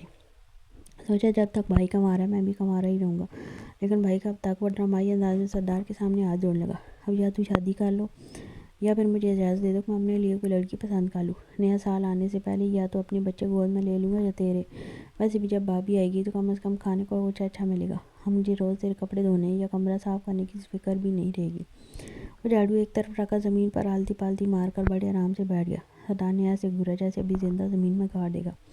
وہ میری چھوٹی سی جان، وہ میرا سونا سجن اور وہ میری سانسوں کی ڈور تیرے لیے وہ کھانا بنائے گی؟ وہ میری شہزادی بن کر یہاں آئے گی؟ بغیرت انسان، اسے کام کروانے کا سوچتے ہوئے تجھے شرم نہیں آئی؟ دوسرا تکیہ بھی پوری طاقت سے اس کے منہ پر مار کر سردار واپس بستر پر لیٹا۔ اس کے چہرے پر نرمی چھا گئی، آنکھیں چھت کو گھولنے لگی اور آواز دھیمی ہو گئی، وہ میرے دل کا ٹکڑا بن کر یہاں راج کرے گی، میرا سونا سجن، وہ میری دھڑکن ہے، وہ تو راج کرے گی یہاں آ کر۔ اس کے لہجے میں دنیا جان کی محبت سے مٹاتی، یعنی مطلب یہ کہ تمہاری شادی کے بعد بھی سارا کام میں نے ہی کرنا ہے۔ بالا جیسے صدمے میں تھا، پھر تو بھائی تمہارا کنوارا ہی مرنا بہتر ہے۔ بالا نے سر گھشایا اور منہ بنایا، تیری تو کنوارا تو مرے گا کھوتیا، تیری شادی قیامت تک نہیں ہونے دوں گا۔ وہ کچھ اٹھا کر اسے پیٹنے ہی لگا تھا کہ بالا فوراً پھرتی سے دروازے تک آتا نیچے کی طرف کود گیا، جبکہ وہ ایک نظر نیچے دیکھتا دوبارہ اپنے بیڈ کی طرف آنے لگا۔ لیکن اب تو نیند نہیں آنی تھی، یہ خواب ٹوٹ چکا تھا اور اس حسین خواب کا کوئی اختتام نہیں تھا۔ بائیں بے قرار تھی اس نازک کو اصل میں محسوس کرنے کے لیے۔ میرا سونا مکڑا، کھوتا ٹھیک ہی کہتا ہے، وہ روز روز تمہیں خواب میں دیکھنے سے بہتر ہے تمہیں یہاں لے آؤں۔ کم سے کم خواب ٹوٹنے کا افسوس تو نہیں ہوگا۔ آدھی میٹنگ خواب میں تو آدھی جاگ کر لوں گا۔ حسرت ہو تمہیں چومنے کی، یہ کیسی بھی پوری ہو۔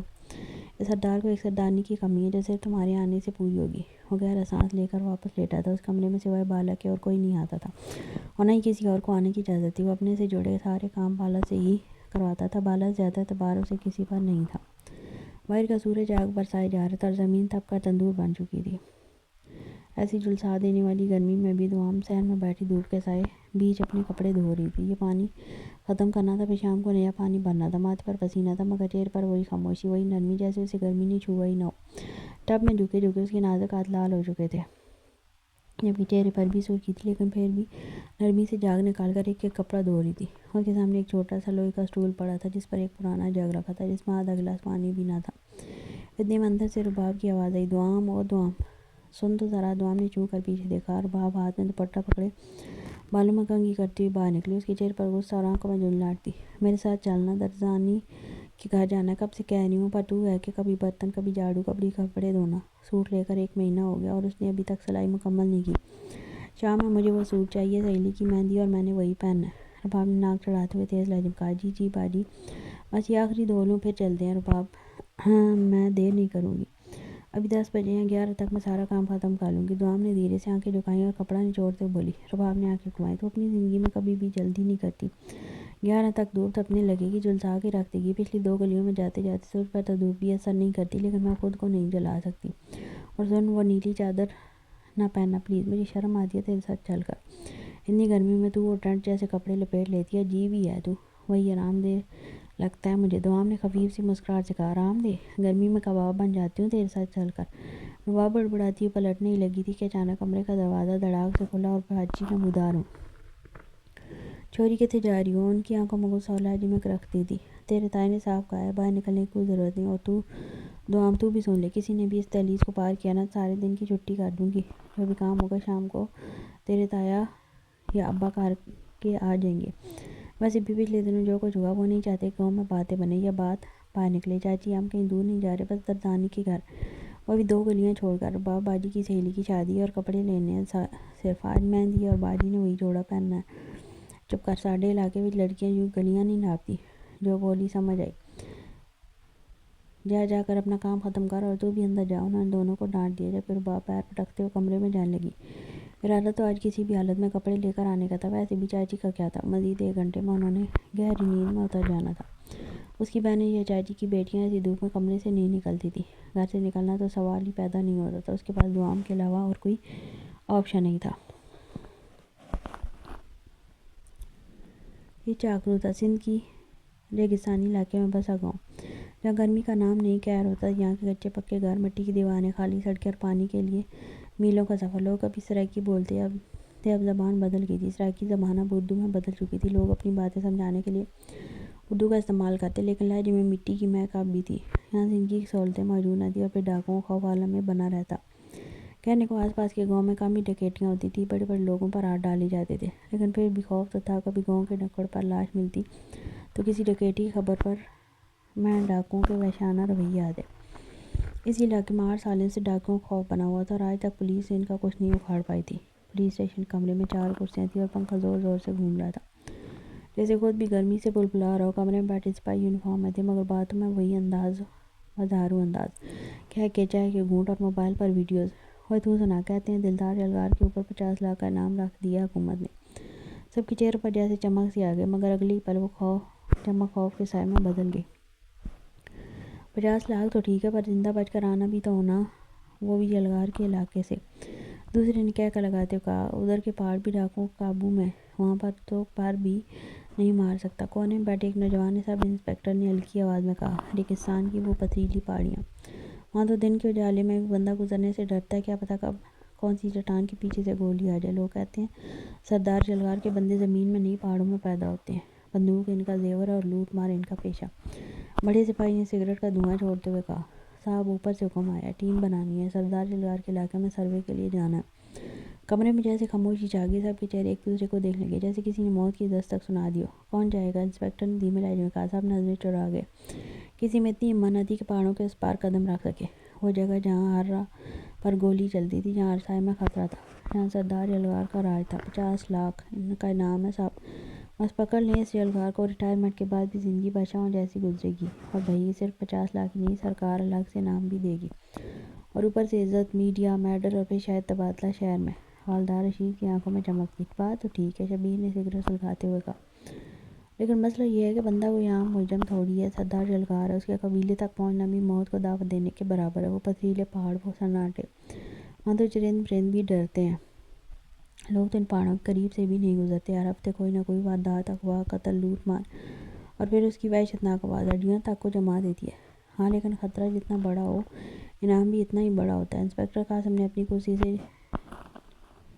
جھکتے ہوئے کہا، ہمیں اس تک پہنچنا ہے، مگر سیدھا حملہ نہیں، ہمیں کوئی کمزوری ڈھونڈنی ہوگی، کوئی اثرات، کوئی ایسی چیز جو اسے انسان بنائے، راکشس نہیں۔ لیکن سر اس کی کوئی ہسٹری نہیں ہے، پولیس ریکارڈ میں 0 انٹری ہے، اس کا چہرہ تک کسی نے نہیں دیکھا۔ اکرم نے الجھن بھرے لہجے میں کہا۔ قاسم نے نظریں دیوار پر ٹنگے نقش پر جمائیں، ابھی تو ہمیں پہاڑوں میں جانا پڑے گا، ان پہاڑوں کے پیچھے کچھ ہے، کچھ ایسا جو ابھی تک چھپا ہوا ہے، سردار کی کہانی وہاں کہیں دفن ہے۔ رشید نے سر ہلایا، اور اسی میں اس کی کمزوری چھپی ہوگی۔ ہم 5 لوگ ہیں، پلان بناتے ہیں، پہلے 2 لوگ بھیجیں گے جو ایک عام مسافر کے روپ میں ان پہاڑی علاقوں کے قریب جا کر معلومات نکالیں، کوئی لوکل بندہ جو وہاں سے کبھی بچ کے نکلا ہو یا وہاں رہتا ہو، ان سے کچھ نہ کچھ تو ہاتھ آئے گا، اور باقی 3 اکرم جام یہاں بیٹھ کر نگرانی کریں گے، گاؤں کے پرانے کیسز نکالیں گے، شاید اس قبیلے سے جڑے کسی پرانے واقعے میں وہ راز چھپا ہو، قتل، زمین بدلہ، عورت، کچھ تو ہوگا جس نے سردار کو یلغار بنا دیا۔ شبیر نے سر ہلایا، اور جیسی کمزوری ہاتھ لگے گی وہ ہمارا ہوگا، 50 لاکھ بھی۔ کمرے میں موجود سب ایک دوسرے کی طرف دیکھنے لگے، نظریں ایک جیسی تھی، لالچ سے بھری ہوئی۔ کمرے کا ماحول بوجھل ہو چکا تھا، باہر رات کا اندھیرا مزید گہرا ہو رہا تھا، اور انہی سناٹوں میں دلدار یلغار اپنی سلطنت سنبھالے بیٹھا تھا، بے خبر، اور ادھر چند معمولی وردی والے اس کے خلاف چال چل چکے تھے۔ دھوپ اپنے عروج پر تھی، مگر پہاڑوں کے بیچ چھپا وہ چشمہ ٹھنڈی سانسوں کی طرح بہہ رہا تھا۔ سب گہرے سبز درختوں کے درمیان کھڑا ہوا گھوڑا بھی یوں لگ رہا تھا جیسے فطرت کی گود میں سستا رہا ہو، مگر ان سب کے بیچ اگر کوئی منظر سانس روکنے پر مجبور تھا تو وہ شخص تھا جو چشمے کے کنارے جھک اپنے گھوڑے کی گردن پر پانی ڈال رہا تھا۔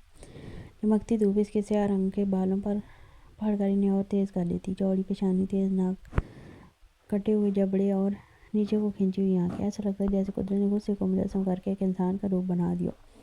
6 فٹ سے نکلتا ہوا چوڑا سینہ، فولادی بازو اور کالے رنگ کا وہ سادہ کرتا جس کی آستینیں بازوؤں تک چڑھی ہوئی تھیں، ہر چیز اس کے وحشی روپ کا اعلان کر رہی تھی۔ وہ سردار جلگار تھا، ریگستانی پہاڑوں پر راج کرنے والا سردار جو صرف نقاب میں دکھائی دیتا تھا، جس کی آواز سنتے ہی بڑے بڑے جوانوں کے ہاتھ کانپنے لگتے تھے۔ سردار خبر لائے ہوں، بڑی کوٹھی کے سیٹ کے پاس مدرسے کی زکوٰۃ کی 80 لاکھ کی رقم آئی ہے، وہ جلدی جلدی بتانے لگا۔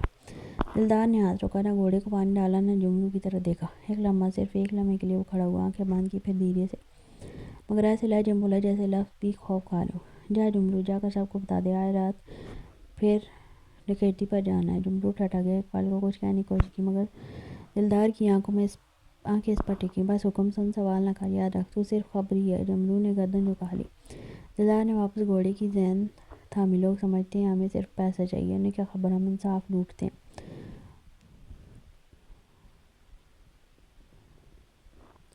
وہ خود سے باتیں کرنے لگا، نگاہیں نیلے شفاف پانی پر جمی تھی، ریگستانی ہوا میں بارود کی بو گلنے لگی۔ پہاڑوں کے سائے جیسے سہمے سہمے زمین پر لیٹے تھے، اور اسی گھڑی جملو کے اعلان کے بعد دلدار جلگار کے خوفناک سوار اپنے اپنے گھوڑوں پر سوار ہو گئے۔ گھوڑے انہوں نے زمین تھرتھرائی اور پتھریلے پہاڑوں کی گونج نے گاؤں والوں کو جیسے لرزا دیا۔ سب جانتے تھے جب جلگار کے سوار نکلتے ہیں تو کسی کے چراغ نہیں جلتے، صرف راکھ بجھتی ہے۔ سردار دلدار جلگار نے اپنے سیاہ لباس، چمکتے بوٹ اور فولادی نظر کے ساتھ سب سے آگے تھا۔ اس کا گھوڑا اور دوسروں سے کہیں بڑا چمکیلا اور وحشی تھا، جیسے اس کا غرور خود اس کے مالک کا عکس ہو۔ نقاب کے پیچھے اس کی آنکھیں موت بانٹنے کو تیار تھیں۔ پہاڑوں سے نکلتے وقت دلدار نے ایک لمحے کو آسمان کی طرف دیکھا، شاید کوئی حساب آج کی رات مکمل ہونا تھا۔ سائے لمبے ہو چکے ہیں، وہ بولا، آواز میں یوں گونج تھی جیسے خود وقت نے رک کر سنا ہو۔ آج کی رات ان لوگوں پر موت کی چادر ڈالنی ہے۔ کوٹھی کا ہر در، ہر دیوار گواہ بنے گا کہ دلدار جلگار اپنے وعدے پر قائم ہے۔ جمرو، بالا، نورا، صابر اور باقی سب کے سردار کے پیچھے تھے، آنکھوں میں شعلے، ہاتھوں میں بندوقیں، اور سینوں میں وہ وحشت جو برسوں میں بنتی ہے۔ ریگستانی زمین پر گھوڑوں کی ٹاپوں نے شور برپا کر دیا۔ گھوں کی طرف جاتی ہر گلی، ہر درخت خاموشی سے ان کا گزر دیکھ رہا تھا، جیسے سب کو سانس روکے بیٹھا ہو۔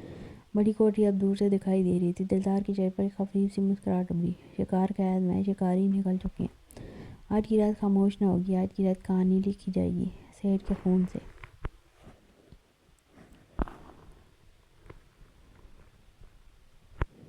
دن کی تیز دھوپ جیسے صحرا پر خنجر کی دھار بن کر برس رہی تھی، لیکن اس زیادہ خرخر و سناٹا تھا جو گاؤں پر چھایا ہوا تھا۔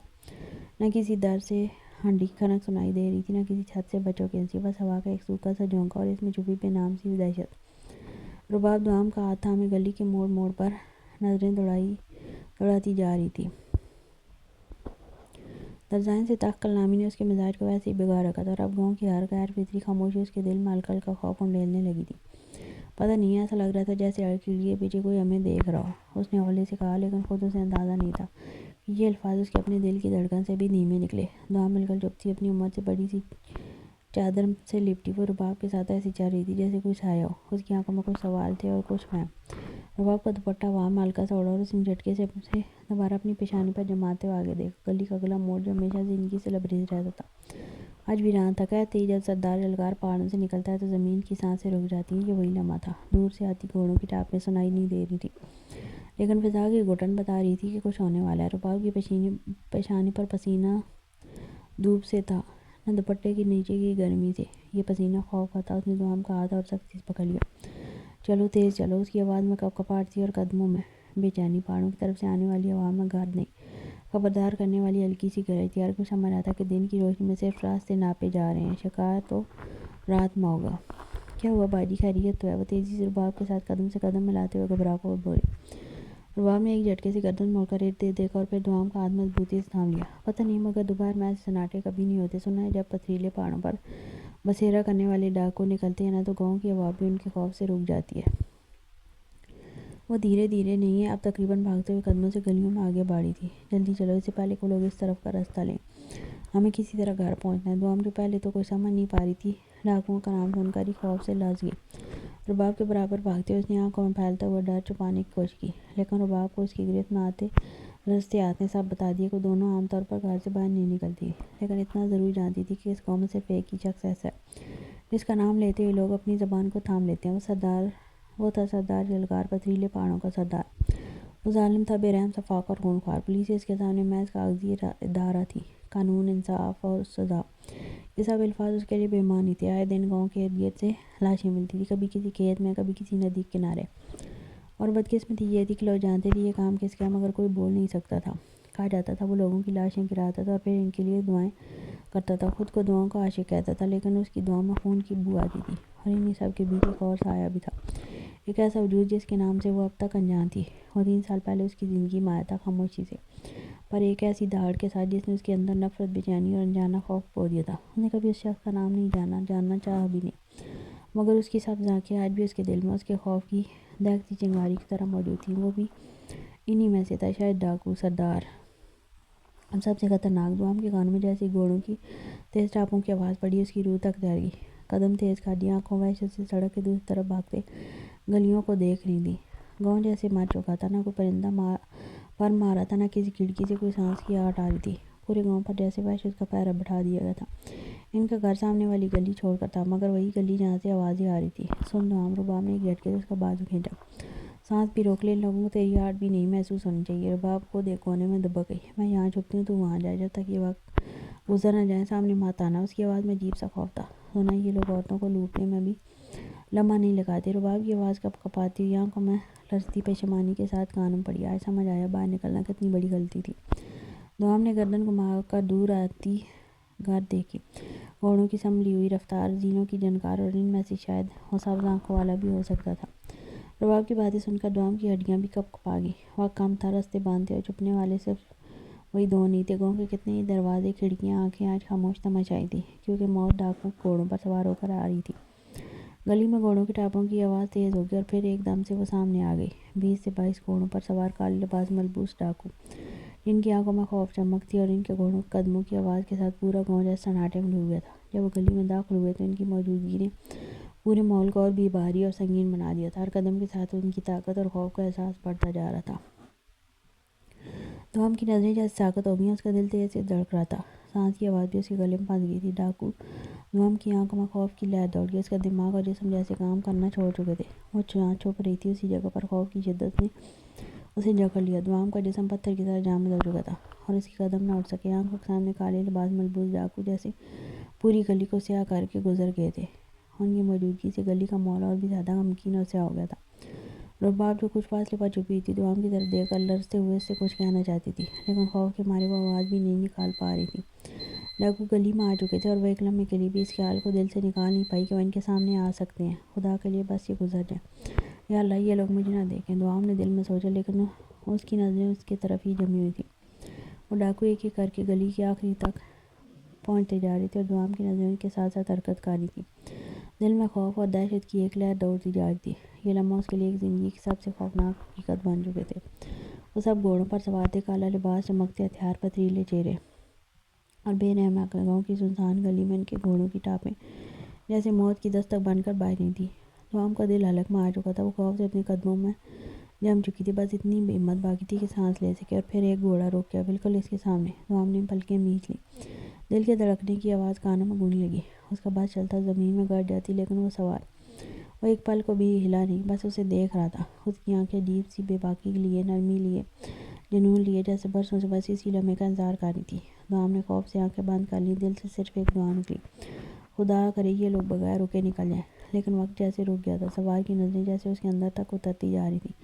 پھر ایک گمبھیر مسکراتی آواز اس کے سماعتوں سے ٹکرائی، خدا قسم اگر مجھے پتا ہوتا میرا میٹھا سائیں یوں گلی میں کھڑا ہو کر میرے آنے کا انتظار کرے گا، مجھے اپنا سونا مکڑا دکھائے گا، تو میں ہر روز اس گلی کے صبح شام چکر لگانا خود پر فرض کر لیتا۔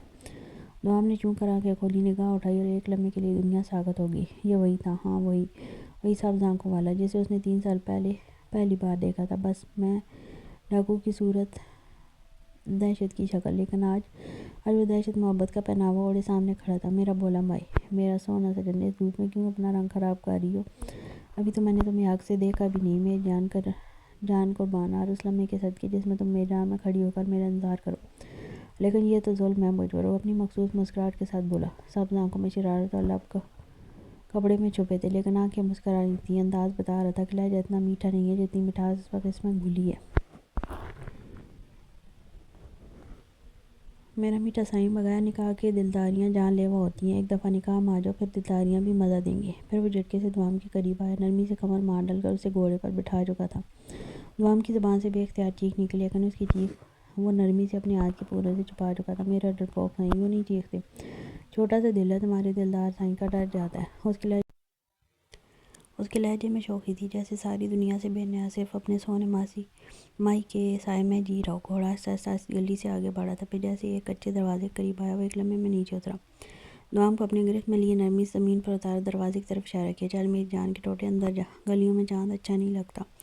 دوام ایک لمحہ ضائع کیے بغیر دروازے کے پیچھے غائب ہو گئی۔ نہ دل میں اسے دیکھنے کی خواہش تھی، نہ آواز سننے کی۔ وہ تو بس اسے وحشت زدہ لمحے سے چھٹکارا چاہتی تھی، اس خوفناک اثار سے نکلنا چاہتی تھی، جب اندر سے اچانک تائی امی کی آواز ابھری۔ کہاں تھی تو کل موئی؟ جانتی ہو ڈاکو گزر رہے ہیں گاؤں سے، رباب کہاں ہے؟ سبزار جو دوبارہ گھوڑے پر بیٹھنے والا تھا، ایک لمحے کو رک گیا۔ اس کے پیچھے خاموش کھڑا بالا بھی گہری نظر سے اسے دیکھ رہا تھا۔ تائی کی زبان ضرورت سے زیادہ زور دکھاتی ہے بالا، کوئی حل ہے اس کا؟ نکاح والے دن کاٹ دیں گے، نہ زبان چلے گی، نہ رہے گی، نہ چلے گی۔ وہ آسان حل پیش کر چکا تھا۔ اس لمحے پیچھے سے کسی کے بھاگنے کی آواز آئی۔ دونوں نے مڑ کر دیکھا تو رباب تھی۔ وہ بدحواسی سے دوڑتی پھر جھٹ سے زمین پر بیٹھ گئی اور خود کو چھپانے کی کوشش کرنے لگی۔ اس نے اپنے لبوں پر ہاتھ رکھا، جیسے خود کو چیخنے سے روک رہی ہو۔ سردار نے گھوڑے پر سوار ہونے کے بجائے قدم رباب کی طرف بڑھائے۔ وہ اس کے بالکل قریب آ کر رکا۔ رباب زمین پر گٹھلی بنے ایک آنکھ سے دیکھنے کی کوشش کر رہی تھی، لیکن صرف اس کے سندھی جوتے دکھائی دیے۔ سالی صاحبہ، اگر آج کے بعد سکون نہ ملے تو اپنی ماں کے پیٹ سے جنی بہنوں کو تکلیف دیا کرو۔ میرا سجن سری اگر آج بھی اس دھوپ میں جلا تو پوری زندگی تمہیں چھاؤں سے محروم کر دوں گا۔ آواز میں دھمکی چھپی ہوئی نہیں تھی، نمایاں تھی۔ رباب کا جسم کپ کپ آ گیا، وہ اپنے گھٹنوں میں سر دیے ساکت ہو چکی تھی، جبکہ وہ سر جھٹکتا گھوڑے کی طرف چلا گیا۔ تائی امی کا غصہ آسمان کو چھو رہا تھا، ان کی آواز ہر کونے میں گونج رہی تھی۔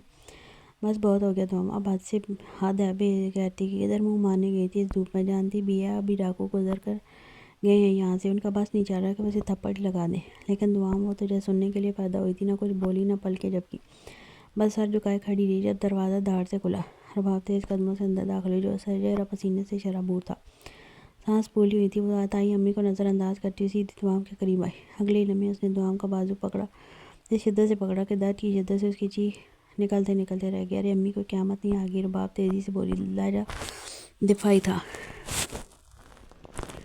ہم تو درزانی کے پاس کپڑے لینے گئے تھے، آج بھی اس نے میرے کپڑے نہیں سیے۔ پتہ نہیں یہ درزانی چاہتی کیا؟ ذرا آپ چکر لگائیں شام کو اس کی طرف، آج مہندی ہے میری سہیلی کی۔ میں آج کوئی اور کپڑے پہن کر چلی جاؤں گی، لیکن اس درزانی کے ہوش ٹھکانے لگائے 1 مہینہ ہونے کو آیا، لیکن میرے کپڑے نہیں سلائی کیے اس نے، اور باقی ہمیں کسی نے نہیں دیکھا۔ وہ جھوٹ بولتے ہوئے بڑی دلیری سے آنکھ مار کے ڈالے کھڑی تھی۔ کیا مطلب تم لوگوں کو ڈاکوؤں کے گزر کا پتہ نہیں چلا؟ چاچی نے چاہتی نظروں سے سوال کیا۔ پتہ چلا تھا چاچی، لیکن ہم تو گھوڑے کی آواز سن کر چھپ گئے تھے۔ رباب کے ہونٹ کانپنے لگے، اس کے گلے میں کوئی لفظ اٹک گیا تھا۔ تائی امی کا غصہ کچھ پل کو رکا، لیکن نگاہیں ابھی شعلہ بن کر دوام پر ٹھہری ہوئی تھی۔ ایک لمحے کو سناٹا چھا گیا۔ تمہارے ابا نے منع کیا گھر سے باہر نکلنے کے لیے؟ تائی امی کے تیز لہجے میں غصہ کم اور زمانے کا ڈر زیادہ تھا۔ آج کل لوگوں کی نظریں ہم پر ہیں، طرح طرح کی باتیں کر رہے ہیں۔ بہتر ہوگا تم لوگ گھر سے باہر مت نکلو، اور خاص کر تم دوام۔ ویسے بھی تیری وجہ سے ہم بڑی مصیبت میں پھنسے ہوئے ہیں، اور اب اس مصیبت سے جان چھوٹتے نہ جانے کتنا وقت لگے گا، اور تو ہے کہ روز گھر سے باہر نکل جاتی ہے۔ دوام کی پلکیں تیزی سے جھپکنے لگی۔ ایک معصوم سی لڑکی جس کا چہرہ ابھی تک بچپن کی معصومیت سے بھرا تھا، کیا کہہ سکتی تھی؟ بڑی بڑی بوری آنکھوں میں اس وقت صرف ڈر ہی ڈر تھا۔ تائی امی، میں رباب باجی کے ساتھ گئی تھی، ان کو درزانی کے پاس جانا تھا، ورنہ میں کہاں گھر سے نکلتی ہوں۔ اس کی آواز میں سچائی تھی، معصومیت، لیکن افسوس کہ وہ سچ اس گھر کی دیواروں میں گم ہو جاتا۔ تائی امی نے تیز نظر سے گھورا۔ بس ٹھیک ہے، میرے ساتھ منہ ماری مت کر، جو کہا ہے وہ کر، جا کر کھانے میں کی تیاری کر۔ رباب ایک کونے پر کھڑی تھی، اس کا پسینہ چہرے سے تر، الجھے بال اور گہری سوچوں میں گم۔ تائی امی کا لہجہ یکدم نرم ہو گیا۔ رباب، تیرے چہرے کی حالت کیا ہو گئی ہے؟ جا میری بچی، پنکھا چلا اور آرام کر۔ رباب نے ایک نظر دوام پر ڈالی، جس کی آنکھوں میں اب بھی وہ گلی پر بیتا خوفناک منظر تازہ تھا۔ وہ کالے کپڑوں والا شخص، اس کی سرد آنکھیں، وہ چند لمحوں کا خاموش سامنا جس نے دوام کے ہوش اڑا دیے تھے۔ رباب کے اندر کھلبلی مچ گئی۔ اگر دوام نے کچھ بول دیا تو؟ اگر سب کو پتہ چل گیا کہ وہ شخص کون تھا؟ ہمیں، مجھے بہت گرمی لگ رہی ہے، وہ جھٹ سے بولی۔ پھر دوام کی طرف دیکھ کر تیزی سے بولی، دوام تو بھی آ میرے ساتھ، پنکھے کے نیچے بیٹھ، تیرا پسینہ بھی سوکھ جائے گا، پھر کھانے کی تیاری کرنا۔ آج تو گرمی نے جان سے نہیں مارا، باقی کوئی کسر نہیں چھوڑی۔ اس سے پہلے دوام کچھ بولتی، رباب نے اس کا ہاتھ سختی سے پکڑا کہ دوام کے چہرے پر تکلیف کا سایہ لہرایا۔ آج تھک گئی ہوگی نا، تھوڑا آرام کر لو، وہ دانت پیس کر بولی، لیکن چہرے پر زبردستی کی مسکراہٹ سجائے ہوئے۔ دوام خاموشی سے کھینچی چلی آئی، اس کی نظریں خوفزدہ ہرنی کی مانند ادھر ادھر بھاگتی رہیں۔ رباب کا ہاتھ اس کی نازک بازو پر اس طرح جمع ہوا تھا جیسے وہ اسے قابو میں رکھنا چاہتی ہو، جیسے وہ اس کے الفاظ پر قفل ڈالی ہو۔ کمرے میں پہنچ کر رباب نے دروازہ بند کیا اور آہستہ سے بولی، سنو، باہر گلی میں جو کچھ بھی ہوا کچھ بھی مت کہنا دوام، کسی سے نہیں کہنا، جو ہوا وہ سب بھول جا۔ سمجھ آئی؟ دوام کی آنکھیں نم ہو گئی، لب کب کوائے، لیکن اس نے کچھ نہیں کہا۔ اس کی خاموشی میں خوف تھا، بے بسی تھی اور ایک معصوم راز چھپانے کی مجبوری۔ باجی، ہم سب کو بتا دینا چاہیے، یہ بات چھپانے والی تو نہیں ہے نا؟ اگر وہ ڈاکو دوبارہ آ گیا تو؟ دوام کی آواز کانپ رہی تھی، آنکھوں میں ڈر بھی ٹھہرا ہوا تھا۔ وہ ڈاکو، وہ بہت قریب تھا ہم سے، مجھے پتہ ہے، وہی تھا، وہی جو 3 سال پہلے بس میں ملا تھا۔ اس کے ہونٹ کب کپا رہے تھے، چہرے پر ایک معصوم خوف، جیسے وہ ابھی تک اس سائے میں چھپی چیخ سے باہر نہ نکلی ہو۔ رباب کا رنگ جاگتا مڑا، وہ کچھ دیر دوام کو گھورتی رہی، پھر بےتابی سے بولی، نہیں آتا دوبارہ، بھول جاؤ دوام، خدا کے لیے بھول جاؤ، کسی کو پتہ نہیں چلنا چاہیے کہ اماں ایسے کسی آدمی سے ملنی ہے۔ اس نے کمرے کی کھڑکی کی طرف دیکھا جیسے کوئی سن نہ رہا ہو، پھر تیز آواز میں بولی، ورنہ ابا جان نکال دیں گے ہماری، اور چاچا کو ویسے بھی باتیں سنانے کا بہانہ چاہیے ہوتا ہے۔ دوام کی پلکیں بھیگ گئیں، لب ہلنے لگے، لیکن کچھ بول نہ سکی۔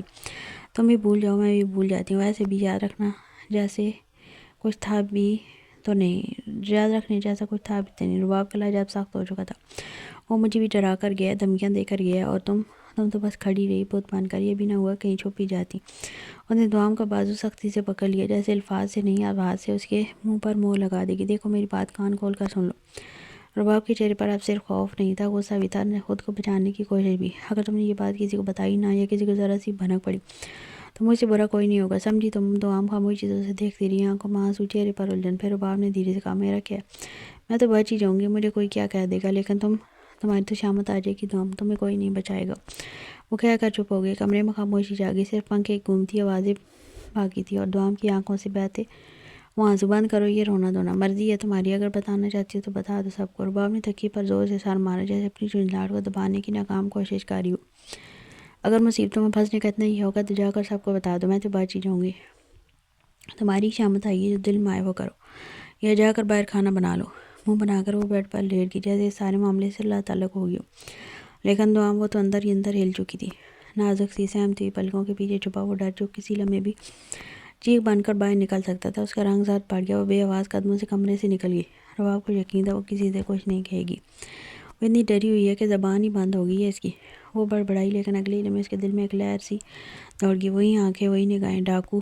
رباب کے ہونٹ خود بخود تھرتھرائے، اس نے گہری سانس لی، جیسے کسی بوجھ کو سینے سے دھکیلنا چاہتے ہو۔ وہ شخص، اس کی آنکھیں، وہ دوام کو اس طرح دیکھ رہا تھا جیسے وہ کسی قیمتی شے پر برسوں سے نظر جمائے بیٹھا ہو۔ کیا وہ واقعی دوام کو اپنے ساتھ لے جائے گا؟ ایک خوفناک سوال جو دل کی دیواروں سے ٹکرا کر واپس آیا۔ آخر دوام میں ایسا بھی کیا ہے؟ رباب نے خود سے پوچھا۔ وہ اتنی معصوم، اتنی خاموش، اتنی سادہ سی، لیکن وہ آدمی، اس کی آواز میں وہ جنون تھا جو رگوں میں زہر کی طرح اتر جائے۔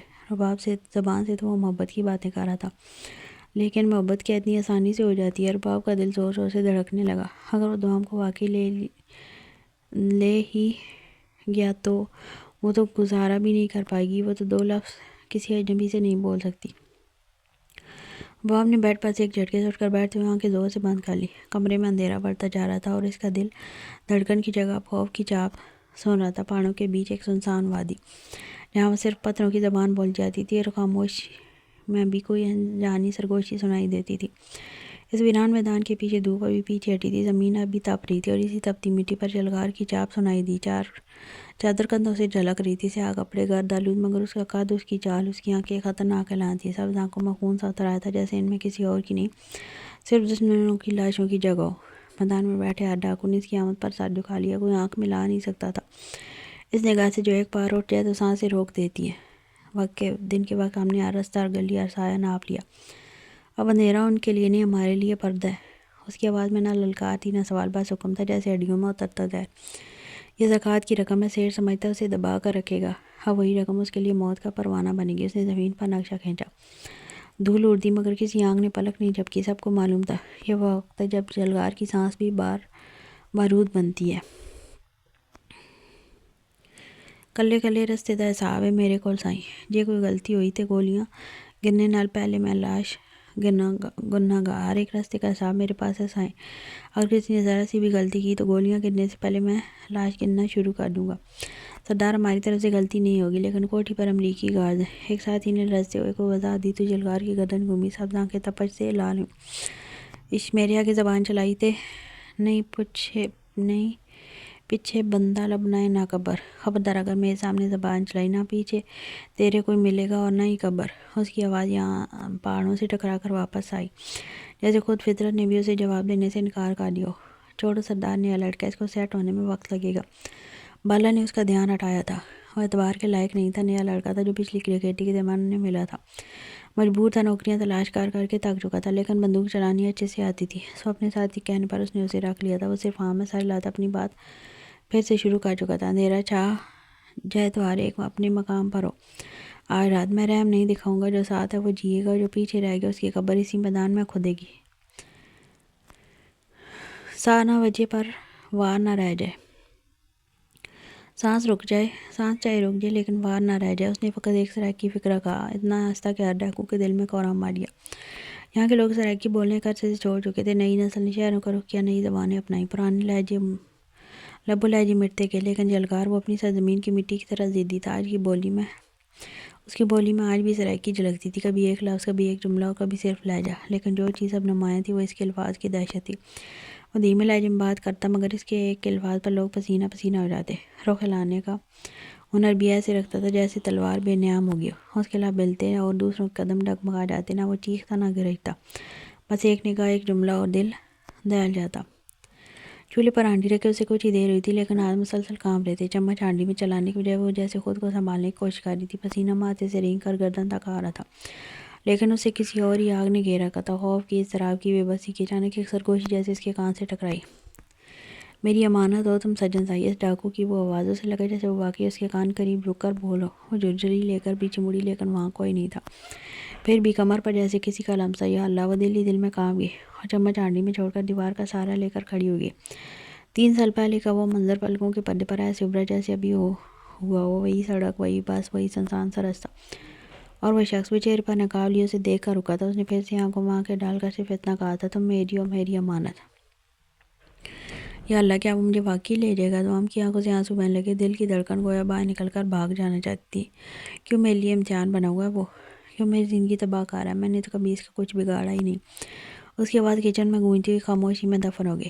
میری تو اس کے ساتھ کوئی دشمنی نہیں، کوئی واسطہ، کوئی رابطہ بھی نہیں، میں نے تو اسے ایک بار بھی نہیں دیکھا، لیکن وہ ایک رات زندگی کا ناسور بن گئی تھی۔ دوام نے کبھی خود کو اس واقعے کے بارے میں سوچنے کی اجازت نہیں دی تھی۔ 3 سال اس نے خود کو اس خیال سے لگ رکھا، لیکن آج سب کچھ جیسے اس کے دماغ پر چھا گیا ہو۔ کیا یہ محبت ہے اس کی؟ ایسی محبت جو انسان کو زندہ درگور کر دے۔ وہ سوچ بھی نہیں سکتی تھی کہ محبت کسی کی سانسوں کو یوں قید کر سکتی ہے، کسی کو یوں سے سکنے پر مجبور کر سکتی ہے۔ وہ تو یہ امید بھی نہیں کر سکتی تھی کہ کوئی شہزادہ آ کر اسے زندان سے نکال کر لے جائے گا۔ چولہے کی آگ جل رہی تھی، ہانڈی کی بھاپ ہو رہی تھی، لیکن دوام کے اندر جیسے سب کچھ منجمد ہو گیا تھا۔ کون سے عاشق کے خواب دیکھ رہی ہے تو؟ دن دہاڑے شوری چاچی کی غرقت آواز اچانک مٹی سے بنے کچن میں گونجی تو دوام کا دل اچھل کر حلق میں آ گیا۔ تجھے خیال نہیں ہانڈی روٹی کا سالن جل کے سیاہ ہو گیا اور تو بس بیٹھ کے دنیا سے بے خبر بنی رہے۔ دوام نے بکلا کر تیزی سے ہانڈی آگ سے اتاری، نازک انگلیاں دیکھتے لوہے سے ٹکرا گئیں، انگلیوں پر چھالے پڑ گئے، لیکن کوئی حد تک لبوں پر نہ ہلی۔ وہ اندر سے ویسے ہی جل چکی تھی، اس ڈاکو کی وہ سرگوشی، وہ لمس، وہ نظر کی بے باکی، یہ سب تو اس کے اندر سلگ رہا تھا، اور باہر سالن کی آگ صرف ایک بہانہ تھی چاچی کے لیے۔ جب ہانڈی روٹی کر رہی ہو تو آنکھیں بند نہ کیا کر، دیکھ لڑکی پہلے ہی ہمارے گلے کا دوک بنی بیٹھی ہے، تجھے پالا پوسا کھلایا پلایا، لیکن صلہ کیا ملا، اپنے تایا چچا کے سر کا بوجھ بن گئی ہے۔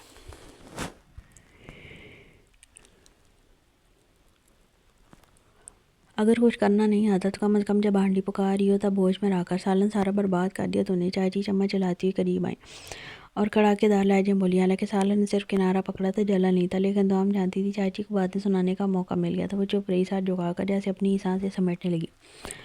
دل میں ہلچل تھی، خوف اس ڈاکو کا اور رباب کی دھمکی، اور اب یہ تانے زانی۔ بحث کرنا اسے نہ آتا تھا، اور اپنے حق میں آواز اٹھانا تو جیسے اس کے حصے کا ہنر ہی نہ تھا۔ سچ یہ ہے کہ وہ اندر ہی اندر ٹوٹ رہی تھی، اور کوئی تھا جو اسے ہر لمحہ ٹوٹتا دیکھنا چاہتا تھا۔ اسے اس وجود سے عجیب سی وحشت ہونے لگی تھی، وہ وجود جو کچھ لمحے پہلے تک صرف ایک دھندلا سا خوف تھا، اب اس کی سانسوں میں زہر بن کر سرایت کرنے لگا۔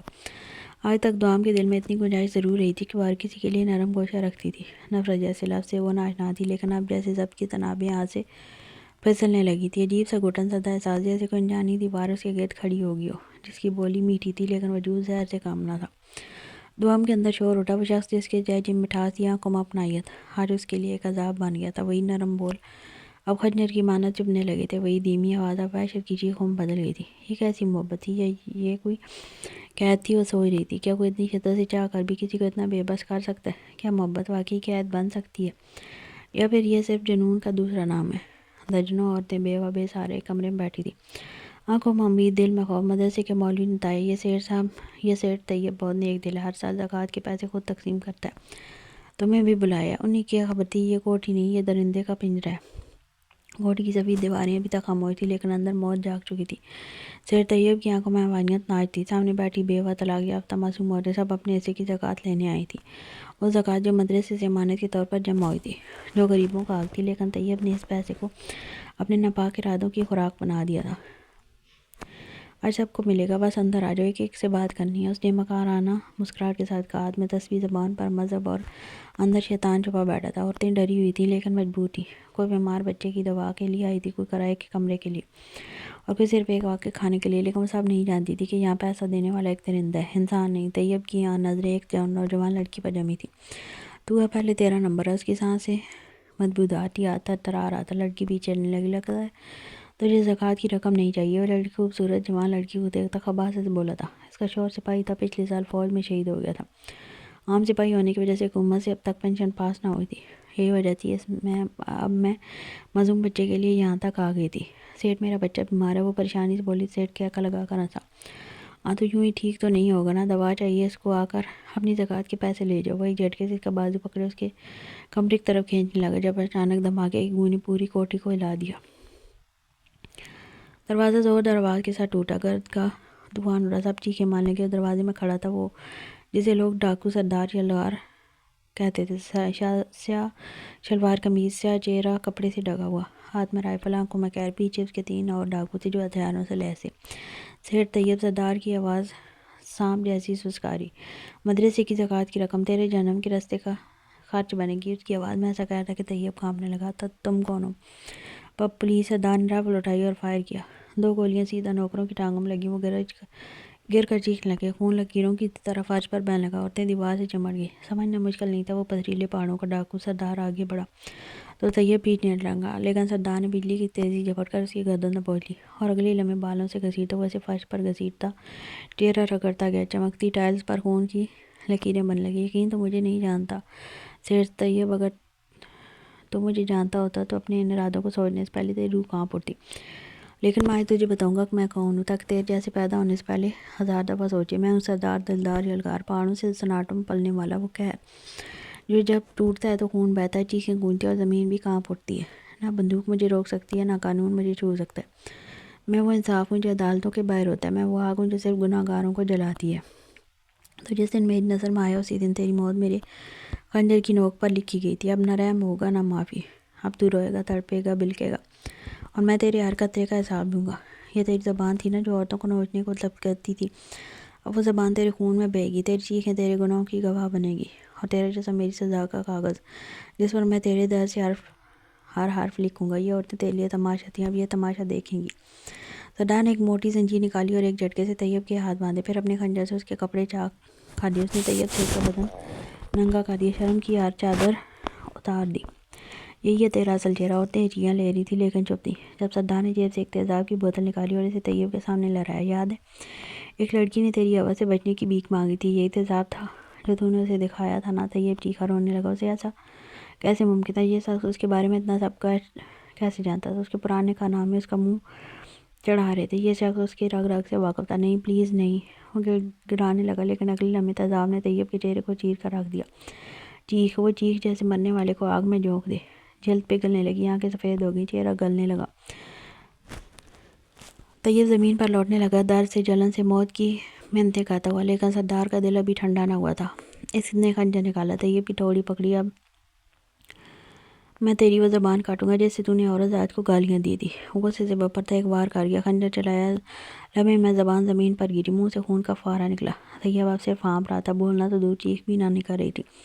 سردار نے اس کے بدن کو رسی سے باندھا، رسی سے زمین پر گھسیٹتے ہوئے باہر لاتا ایک جھٹکے سے اسے کوٹھ کی گیٹ پر لٹکا دیا، پھر اسی کے خون سے دیوار پر لکھا، زکوٰۃ کی امانت بیچنے والا جہنم خرید چکا ہے۔ عورتیں اب بھی خاموش تھیں، لیکن ان کی آنکھوں میں پہلا سکون تھا، انصاف کی پہلی سانس۔ سردار ان کی طرف مڑا، اگر کبھی پھر کوئی طیب نظر آئے تو مجھے آواز دینا۔ سردار ایسے لوگوں کے لیے خیر بن کر پیدا ہوئے۔ بالا، ان عورتوں کے حق کی رقم ابھی یہیں دے دو، باقی ساری رقم ان تک پہنچانا جو واقعی اس کے حقدار ہیں۔ گاؤں کی کوئی بیوہ، یتیم یا مظلوم عورت اپنے حق سے محروم نہ رہے۔ اس کی آواز میں فیصلہ تھا، دل میں غیرت، اور آنکھوں میں ایک پرسکون سا عزم۔ پھر وہ ایک جھٹکے سے اپنے سفید گھوڑے پر سوار ہوا۔ سیاہ لبادے میں لپٹا وہ وجود ان عورتوں کے لیے ایک محافظ کی طرح تھا، جن کے حصے کی زکوٰۃ عوض کے دلالوں کی نظر ہو رہی تھی۔ عورتیں خاموش تھیں، لیکن ان کی آنکھوں میں پہلی بار روشنی تھی، شکر تھا، احترام۔ وہ جا چکا تھا، اس کے قدموں کی دمک اب دور جاتی جا رہی تھی، لیکن اس کی دی ہوئی عزت ان کے دلوں میں رہ گئی تھی۔ بالا اور باقی ساتھیوں نے اپنے کام سنبھال لیے تھے، ہاتھوں میں رقم تھی، ذمہ داری تھی، اور سردار کا حکم تھا جو ہر چیز سے اہم تھی۔ راہ ڈلنے سے پہلے یہ رقم ہر اس در پر پہنچنی تھی جس کا دروازہ برسوں سے بند تھا، جس در پر آج تک صرف امید دستک دیتی تھی، لیکن انصاف پہلی بار آیا تھا۔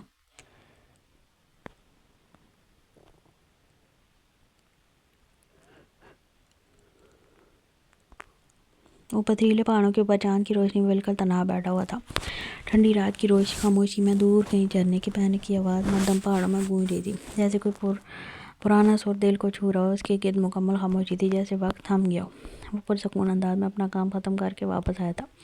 باقی ساتھی ابھی تک نہیں لوٹے تھے، شاید وہ اب بھی گاؤں کے ایک ایک گھر میں زکوٰۃ کی رقم ادا کر رہے ہوں۔ وہ جانتا تھا اس کا حکم پورا کیے بغیر وہ لوٹ کر نہیں آئیں گے۔ چاند کی چاندنی میں وہ سکون سے بیٹھا آسمان پر چمکتے چاند کو دیکھ رہا تھا، لیکن اس کا دل کسی اور ہی سمت بھٹک رہا تھا۔ ذہن پر اس وقت اس کا محبوب سائیں، اس کا سجن سائیں پوری شدت سے سوار تھا۔ انابی لبوں کے کنارے پر ایک ہلکی سی مسکراہٹ تھی، آنکھوں میں شدت کی ایک چمک۔ اس کی موجودگی نے جیسے اس خاموش ماحول کو مکمل کر دیا، وہ جیسے اس منظر کو دلکش بنا رہا تھا۔ اس کی آنکھوں کے سامنے وہ خوفزدہ ہرنی بن کر کھڑی تھی، جس کا لرزہ وجود اسے پاگل کر دینے کو کافی تھا۔ پورے جسم میں ایک عجیب سی بے چینی تھی، جیسے اسے چھونے کی، اسے پانے کی بے قراری عروج پر ہو۔ وہ اپنے محبوب کے لیے تڑپ رہا تھا، اس لڑکی نے اسے کہیں کا نہیں چھوڑا تھا۔ اس کی بے چینیاں 3 سال سے اسے سکون نہیں لینے دے رہی تھی، آج اسے اتنا قریب سے محسوس کر کے، چھو کر وہ جیسے بے قرار ہو اٹھا تھا۔ بالا ٹھیک ہی کہتا ہے، وہ اب شادی کے قابل ہو چکی تھی، آج تو وہ خود اسے اپنی باہوں میں محسوس کر چکا تھا، اس کی غربت، اس کی موجودگی۔ اب وہ کیسے رہتا اس کے بغیر؟ اس کی بے تابیاں انتہا پر تھی، وہ صرف ذہن پر ہی نہیں، اس کے اعصابوں پر بھی سوار ہو چکی تھی۔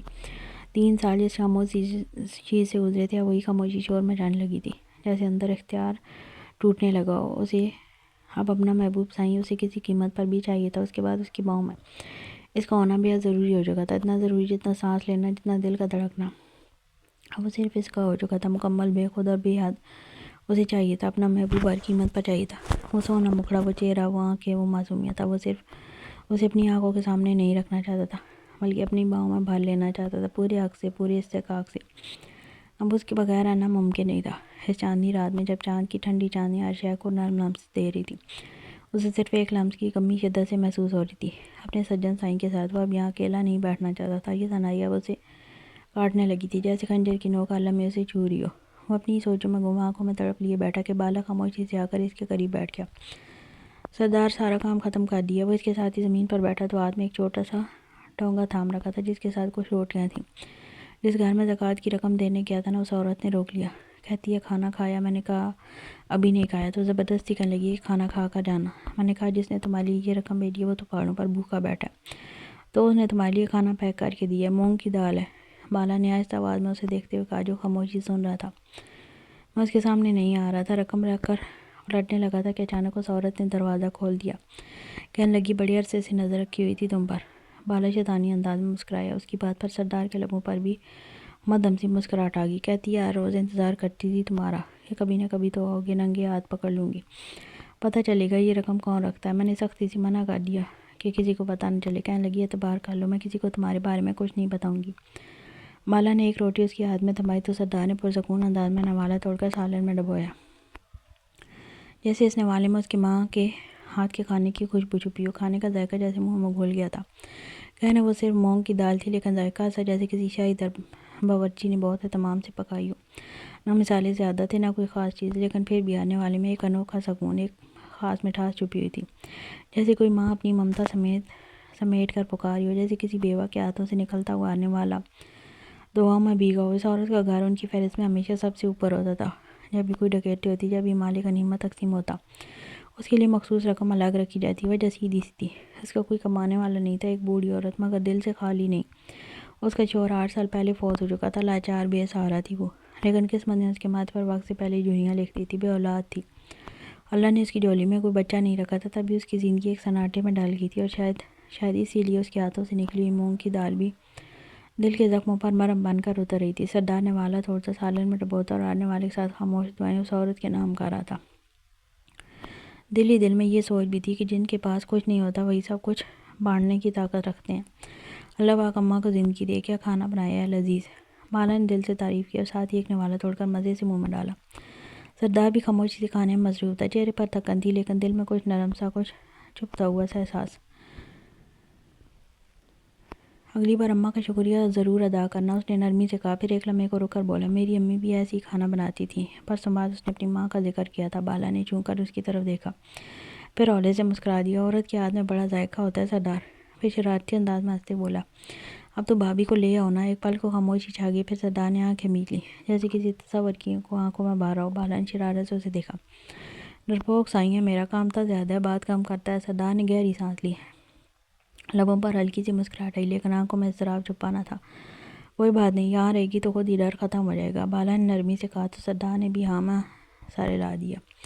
کہتا تو ٹھیک ہے تو بالا، میں بھی تھک چکا ہوں۔ اس نے تھکے تھکے لہجے میں کہا، آج دل میں قیامت مچی ہوئی ہے، یہ بیوقوف دل یار سجن کا دیدار مانگتا ہے، عجیب بے چینی ہے۔ بالا نے اس کا چہرہ دیکھا جو خواہشوں اور پریشانیوں کا آئینہ بنا ہوا تھا، پھر ہنسا، تو اس پاگل دل کو دیدار کروا دو نا بھابھی سائیں کا، دل کی باتیں ماننی چاہیے۔ ویسے بھی تم خود کہہ رہے تھے نا، آپ آہستہ آہستہ اس کے سامنے جاؤ گے تاکہ اسے تمہارے وجود کی عادت ہو جائے۔ وہ بڑی ہو گئی ہے، شادی کے قابل ہے، اور تمہیں اپنا سایہ ڈالنا ہوگا اس پر۔ بالا کے لہجے میں نرمی تھی، لیکن باتیں سیدھے دل پر لگنے والی تھی۔ انتظار مت کرو، جب دل کرے دیدار کر لو۔ ویسے بھی تم سردار ہو اور سردار پر سرداری ہی اچھی لگتی ہے، انتظار تم پر جچتا نہیں ہے۔ ٹھیک کہتا ہے تو بالا، سردار نے نرمی سے سلایا، پھر آنکھوں میں چاہت لیے بولا، ویسے تو میرے پچھلے جنموں کا گناہ لگتا ہے، لیکن جب کبھی ایسی باتیں کرتا ہے نا، دل چاہتا ہے تیرا منہ چوم لوں۔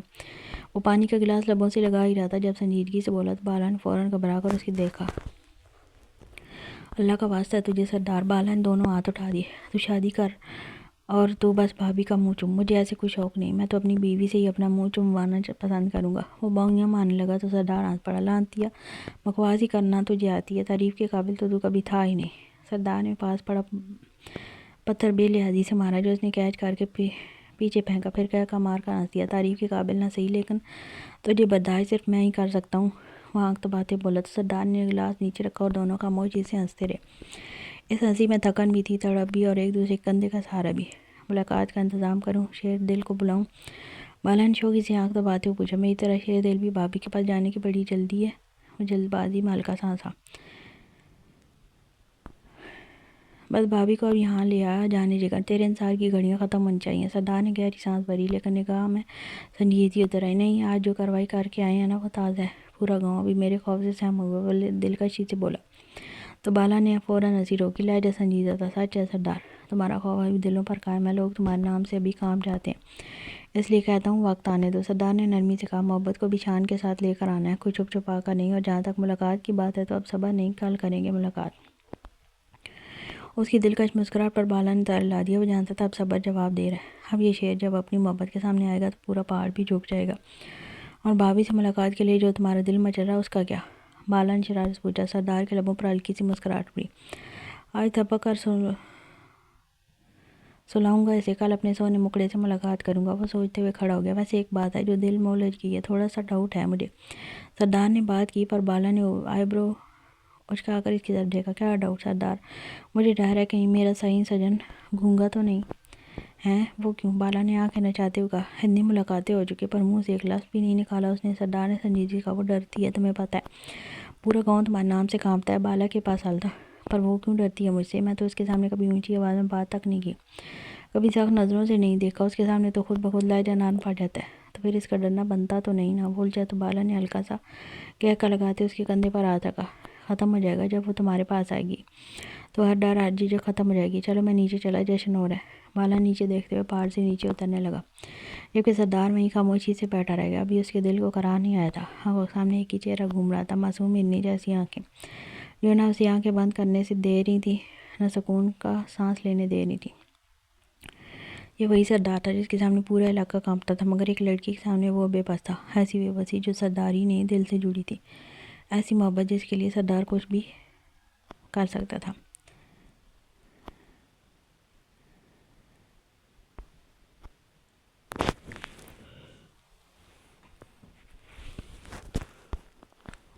گھر کے تنگ شہر میں سب لوگ ایسے بیٹھے تھے جیسے کسی گرما گرم بحث نے سب کو ایک ہی جگہ اکٹھا کر دیا, اور کوئی ایک ہی بات کو بار بار دہرا رہا تھا جیسے برسمات گاؤں کو کوئی چونکا دینے والا موضوع مل گیا. سیٹھ طیب کے ساتھ جو کچھ ہوا تھا وہ کسی کے لیے بھی ہضم کرنا آسان نہیں تھا. پورے گاؤں میں بس اس ایک واقعے کی بازگشت سنائی دے رہی تھی.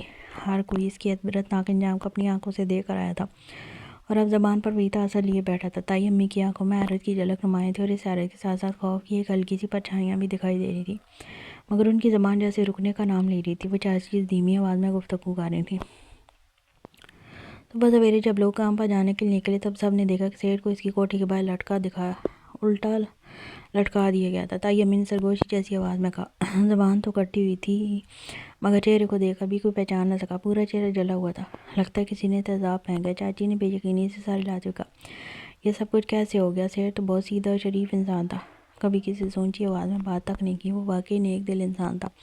چاچی نے آبر کا کہا, لوگوں کی بے حد مدد کرتا تھا, پھر اس کے ساتھ ایسا ظلم. اللہ, یہ صرف ڈاکو ہی کر سکتے ہیں. طائی امی نے کہا افسردگی سے نظریں جھکا کر کہا, سونا سیٹھ کے پاس کچھ ہی دن پہلے بڑی رقم آئی تھی مدرسے سے امداد کے لیے, شاید ڈاکو اسی رقم کی تلاش میں آئے تھے. چاچی نے ہونٹوں پر زبان پھیری اور سرگوشی میں کہا, کل دوپہر ڈاکوؤں کو گاؤں کے قریب دیکھا گیا تھا, لیکن تب تو کوئی حادثہ نہیں ہوا. مگر جو یہ سب کر سکتا ہے وہ انسان نہیں ہو سکتا. یہ کام کسی خونخوار درندے کا لگتا ہے. صحن میں چرپائیاں اور لکڑی کی چرپائیاں بچھی تھیں, اور ان سب پر بیٹھے اسی دل دہلا دینے واقعے پر گفتگو کر رہے تھے. گھر کی لڑکیاں جو عام طور پر گاؤں کے معاملات میں دلچسپی نہیں لیتی, آج نماغ سے یہ سب سن رہی تھی. اور ان سب کے درمیان کمرے کے دروازے کے قریب بیٹھی دوام تھی. وہ خاموش تھی مگر چہرے کا رنگ ساتھ پا چکا تھا. وہ ہاتھ ہولے ہولے کانپ رہے تھے.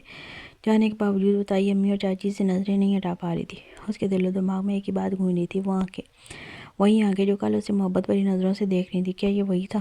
کیا وہ شخص جو کل اس کے اتنے قریب آیا تھا وہی قاتل ہو سکتا ہے؟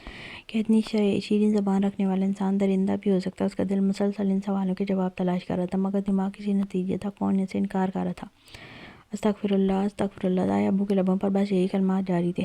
سیٹھ طیب کی لاش کی حالت سن کر تو کسی کی بھی روح کانپ جائے.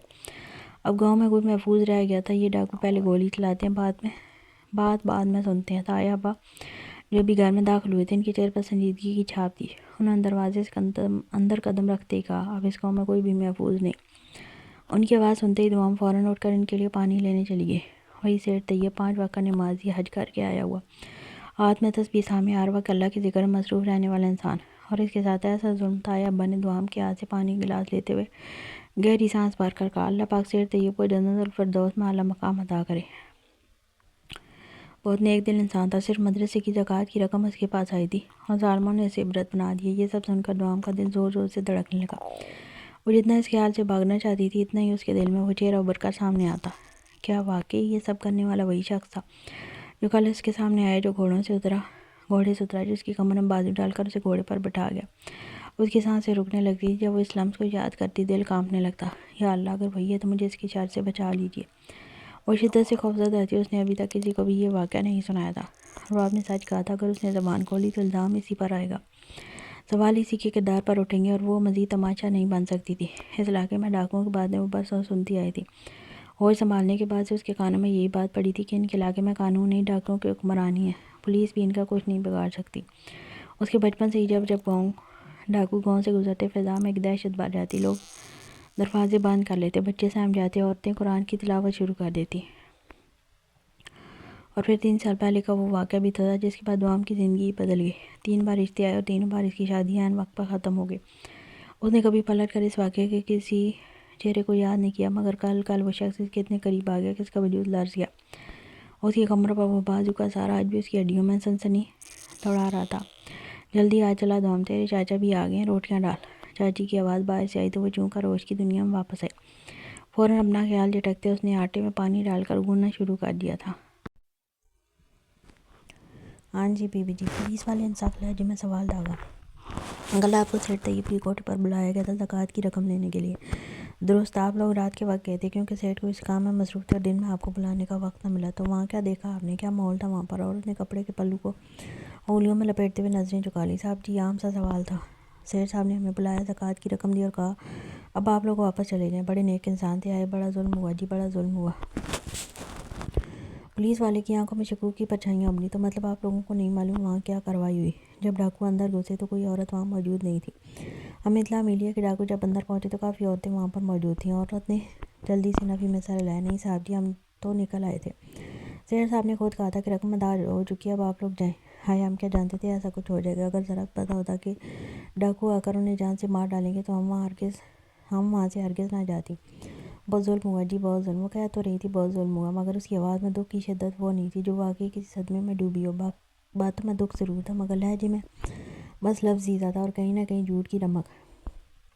ٹھیک ہے، آپ لوگ جا سکتے ہیں۔ انسپکٹر اکرام نے سخت لہجے میں کہا، کوئی ثبوت نہیں ملا، یہ کام ڈاکوؤں نے کیا اور ویسے بھی کسی نے ڈاکوؤں کو کوٹھی کے اندر جاتے نہیں دیکھا۔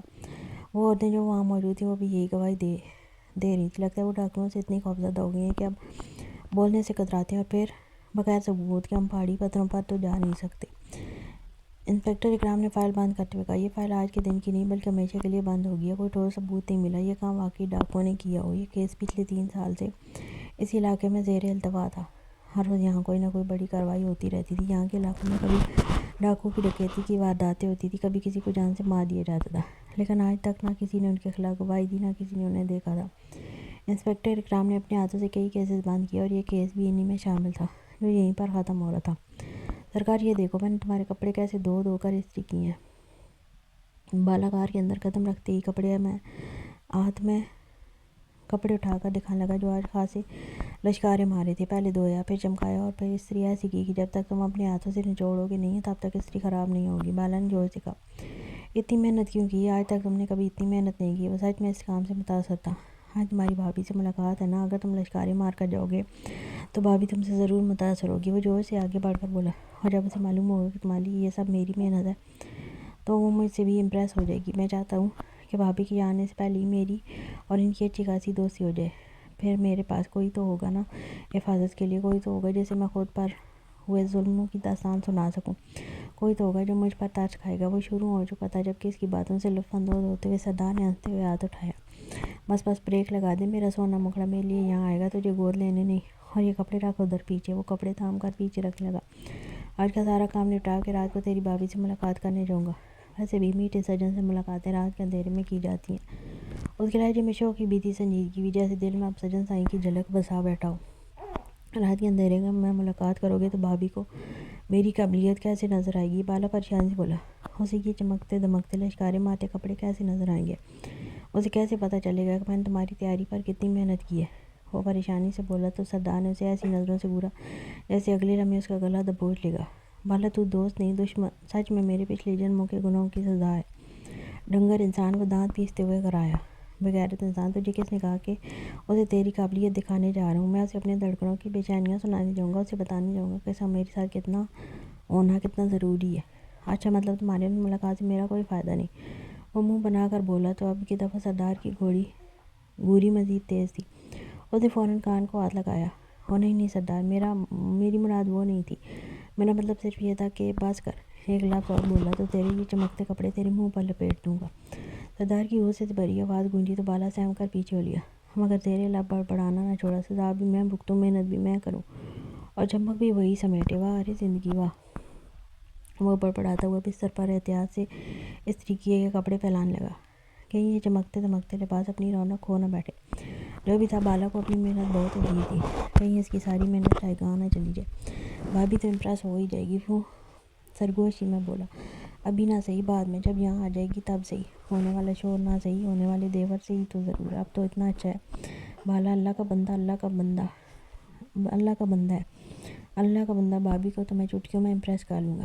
بس یا اللہ، میری بھابھی دل کی بہت اچھی ہو، آتی مجھ پر رحم آ جائے کہ بس دیور جی، میں تم پر مزید ظلم نہیں ہونے دوں گی۔ اس سردار نے تم پر جو ظلم کیے نا، میں سب کا بدلہ لے لوں گی۔ اور پھر ہونٹوں پر شرارت بھری مسکراہٹ آ گئی۔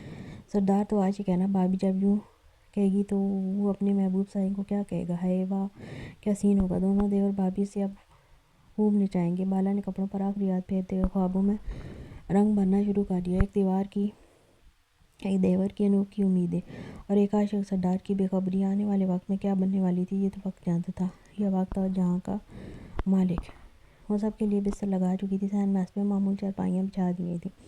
لڑکیاں تو اندر ہی سونے کی عادی تھیں، لیکن بزرگ لوگ گرمیوں کی راتوں میں کھلے آسمان تلے سونا پسند کرتے تھے۔ ان دنوں موسم ذرا ٹھنڈا چل رہا تھا، رات کو ہلکی ہلکی ہوا چلتی تھی، جس سے باہر سونے میں عجیب سا سکون ملتا، اس لیے صحن میں پنکھے بھی کر رکھ دیے گئے تھے تاکہ آرام میں کوئی کمی نہ رہے۔ دعا اپنے سارے کام نپٹا چکی تھی، برتن دھو کر رکھ دیے تھے، صحن سمیٹ کر صاف کر لیا اور باقی کمرے بھی ٹھیک ٹھاک کر لیے تھے۔ اب وہ پرسکون انداز میں اپنے کمرے میں گئی، وضو کیا اور جائے نماز بچھا کر عشاء کی نماز کے لیے کھڑی ہو گئی۔ باہر ہلکی سی ہوا کی سرسراہٹ سنائی دے رہی تھی اور گھر کے باقی افراد اپنے اپنے بستروں میں جا چکے تھے۔ اس وقت کا سکون اسے ہمیشہ اچھا لگتا تھا، جب سب کچھ تھم سا جاتا تھا اور وہ تنہائی میں اپنے رب کے سامنے کھڑی ہوتی تھی۔ یہ وقت اس کے لیے ہر طرح کی پریشانیوں اور ذمہ داریوں سے آزاد ہونے کا تھا۔ دن بھر کے کام، لوگوں کی باتیں، چھوٹے موٹے شکوے، سب کچھ وہ اس لمحے بھول جایا کرتی تھی۔ یہ وقت صرف اور صرف اس کا اور اس کے رب کا ہوتا تھا۔ وہ اپنے خدا سے دل کی باتیں کھول کر کرتی، شکوے بھی، خوشیاں بھی، اداسیاں بھی اور چھوٹی چھوٹی خواہشیں بھی، سب کچھ وہ اسی سے کہتی تھی۔ اسے یقین تھا اس کا رب اسے سنتا ہے۔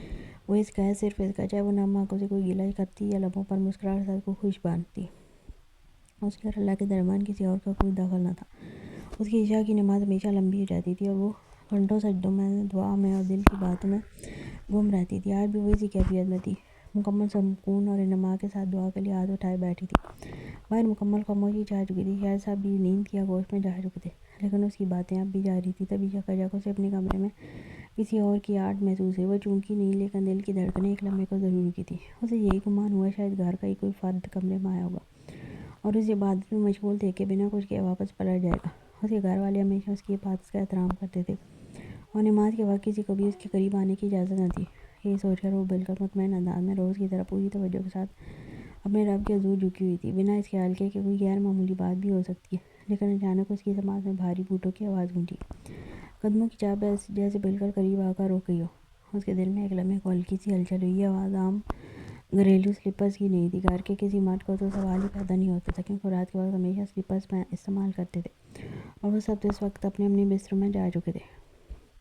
ایک دم اسے احساس ہوا کہ اس کے بہت قریب کھڑا، بہت ہی قریب۔ دل کی دھڑکن جیسے ایک پل کو روک گئی تھی۔ ایک عجیب غیر مانوسی موجودگی نے اسے اپنی نماز مختصر کرنے پر مجبور کر دیا۔ اس نے جلدی سے آخری سجدہ مکمل کیا، دعا مختصر کی اور تشویش سے اپنے ارد گرد دیکھنے لگی۔ دل میں ایک ہی سوال گونج رہا تھا۔ رات کی تنہائی میں وہ دبے قدموں کچے گھر کی دیوار پہ لانگ کر اندر داخل ہوا۔ خاص خیال رکھا تھا کہ کوئی آواز پیدا نہ ہو، کہیں کسی کی نیند خراب نہ ہو، کہیں کوئی جاگ نہ جائے۔ بالا کو بتائے بغیر آیا تھا۔ اس بات کے حساب وہ بعد میں چکا لے گا۔ بالا ناراض ضرور ہوگا، لیکن آخر کو وہ اس کا یار ہے، منانا زیادہ مشکل نہیں۔ ہاں لیکن شیر دل اس کی ناراضگی ذرا الگ سطح کی ہوتی تھی، اس لیے وہ اسے ساتھ نہیں لایا تھا۔ اور ویسے بھی اگر وہ گھوڑے کو ساتھ لاتا تو اس کی بھاری قدموں کی دمک سے گاؤں کے لوگ جاگ جاتے، پھر یہ چپکے سے چھپ کر محبوب سائیں سے ملنے کی خواہش صرف خواہش ہی رہ جاتی۔ وہ نہیں چاہتا تھا اس کا سونا مکڑا کسی خوف یا ہنگامے کی زد میں آ جائے۔ خاموشی سے دیوار کے سائے میں چھپتا ہوا آہستہ آہستہ کمرے کی طرف بڑھ رہا تھا۔ نہ اس کا دل، اس کی چاہت اور شاید اس کی راتوں کی نیند بھی بس گئی تھی۔